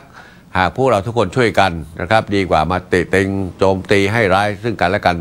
มันไม่เกิดประโยชน์ใดๆทั้งสิ้นนะครับพี่น้องประชาชนที่เคารพครับสำหรับปัญหาฝุ่นละอองขนาดเล็กในปัจจุบันซึ่งตัวเลขดัชนีชี้วัดคุณภาพอากาศ AQI ที่ปรากฏนั้นเป็นภาพรวมของฝุ่นทั้งขนาดเล็กและขนาดใหญ่โดยฝุ่นละออง PM 2.5 จะส่งผลกระทบต่อบุคคลทั่วไปในระยะยาว10 ปีถึง 20 ปีข้างหน้าแต่อาจจะส่งผลร้ายต่อสุขภาพของกลุ่มเสี่ยงได้โดยง่ายได้แก่เด็กเล็กผู้สูงอายุหญิงตั้งครรภ์และผู้ป่วยโรคเรื้อรังหอบหืดภูมิแพ้โรคหัวใจและโรคหลอดเลือดสมองเป็นต้นทั้งนี้แหล่งที่มาของฝุ่นละออง PM 2.5 ในกรุงเทพนั้นเกิดจากไอเสียดีเซลที่เผาไหม้ไม่สมบูรณ์กว่า 50% เช่นเดียวกับทุกเมืองใหญ่ๆที่มีการจราจรหนาแน่นจากการเผาชีวมวลขยะอีก 35% รวมทั้งการเผาในไร่อ้อยข้าวข้าวโพดซึ่งผมแนะนำให้ใช้การไถกลบแล้วใส่ปุ๋ยชีน้ำหรือจุลินทรีย์ EM ก็จะช่วยเพิ่มสารอาหารในดินไม่สร้างมลพิษฝุ่นละอองที่มาของฝุ่นบางส่วนเกิดจากเขตก่อสร้างโรงงานที่มีทั้งหมด100,000 กว่าแห่งแต่ที่อยู่ในเกณฑ์เสี่ยง 1,700 แห่งโดย600 แห่งจะต้องปรับปรุงด่วนนะครับโดยกิจกรรมอื่นๆที่จะก่อให้เกิดฝุ่นหรือควันเพิ่มขึ้นเช่นจุดธูปเทียนสูบบุหรี่ก็ควรลดลงนะครับจากธุรกิจฝุ่นละอองนี้ทุกคนได้รับผลกระทบหมดการที่รัฐบาลจะออกมาตรการอะไรออกไปก็ต้องเห็นใจเกษตรกรธุรกิจเอกชนและต้องคำนึงถึงส่วนรวมและการปฏิบัติตามกฎหมายนะครับการขนส่งแล้วก็เป็นการขนส่งทั้งอาหารทั้งสิ่งของเครื่องใช้จำเป็นนะครับผ่านจากภาคโน้นภาคนี้เข้ามาในเขตเมืองเข้าในกรุงเทพผ่านกรุงเทพไปภาคต่อไปนะครับก็ต้องพิจารณาให้ครบทุกมิตินะครับภายใต้ทุกๆวิกฤตในบ้านเมืองของเรานั้นเช่นการปฏิบัติการช่วยชีวิตทีมหมูป่าหรือพายุปลาบึกรวมทั้งวิกฤตฝุ่นละอองในครั้งนี้เราก็เห็นถึงความร่วมแรงร่วมใจระดมสมองความคิดในการแก้ปัญหาอย่างน่าประทับใจทั้งการใช้โดรนการใช้เครื่องพ่นน้ำการพ่นน้ำที่ตึกสูงโครงการอาชีวะอาสาตั้งศูนย์ Fix It Center ให้บริการเช็คสภาพรถทางความสะอาดกรองอากาศท่อไอเสียออกแบบเครื่องพ่นละอองน้ำอุโมงค์พ่นน้ำแรงดันสูงเ พื่อช่วยดักจับฝุ่นควันการออกแบบเครื่องกำจัดมลพิษทางอากาศแบบเคลื่อนที่รวมถึงการล้างถนนและลดฝุ่นในเขตก่อสร้างเป็นต้นอันนั้นก็เป็นภาพรวมนะครับในการแก้ปัญหาฝุ่น PM ทั้ง 2.5 แล้วก็ PM10 อื่นๆด้วยนะครับไม่ใช่ว่าอันใดอันหนึ่งมันจะแก้ 2.5 ได้ทันทีมันเป็นไปไม่ได้นะครับส่วนใหญ่เราต้องไปแก้ที่การจราจรนะครับและการเผาไหม้ที่ไม่สมบูรณ์นะครับแล้วก็อื่นๆด้วยที่สร้างฝุ่นละอองขนาดเล็กกันนะครับเพราะฉะนั้นจะทำอะไรก็ต้องคำนึงถึงต้นตอของเขานะของสาเหตุแต่ละเรื่องนะครับสำหรับเรื่องในส่วนของการแก้ปัญหานี้นะครับแนวทางและมาตรการแก้ไขปัญหาฝุ่นละอองขนาดเล็กของรัฐบาลนั้นได้มีการแถลงข่าวรับทราบกันแล้วตลอดช่วงสัปดาห์นี้ประกอบทั้งมาตรการระยะเร่งด่วนปานกลางระยะยาวที่เราต้องการความร่วมมือจากทุกๆฝ่ายอาทิให้รถยนต์ดีเซลขสมกรถยนต์ของทางราชการปรับเปลี่ยนไปใช้น้ำมัน B20 ซึ่งน่าจะส่งผลดีต่อตลาดไบโอดีเซลบ้านเราทำให้เกิดห่วงโซ่ผลิตภัณฑ์ B20 ตั้งแต่ต้นทางกลางทางปลายทางให้เป็นทางเลือกของผู้บริโภคอีกด้วยนอกจากนี้มีการเปลี่ยนไส้กรองอากาศกรองน้ำมันดีเซลกรองน้ำมันเครื่องและมีการล้างหัวฉีดนะครับอย่าลืมจอดรถให้ดับเครื่องทุกครั้งและห้ามเผาในที่โล่งเด็ดขาดเป็นต้นโดยรัฐบาลจะเร่งพัฒนาโครงข่ายการให้บริการขนส่งสาธารณะให้เชื่อมโยงทุกระบบตามแผนที่ได้กำหนดไว้ให้เป็นทางเลือกในการเดินทางแทนรถยนต์ส่วนบุคคลและเร่งรัดแผนการเปลี่ยนรถโดยสาร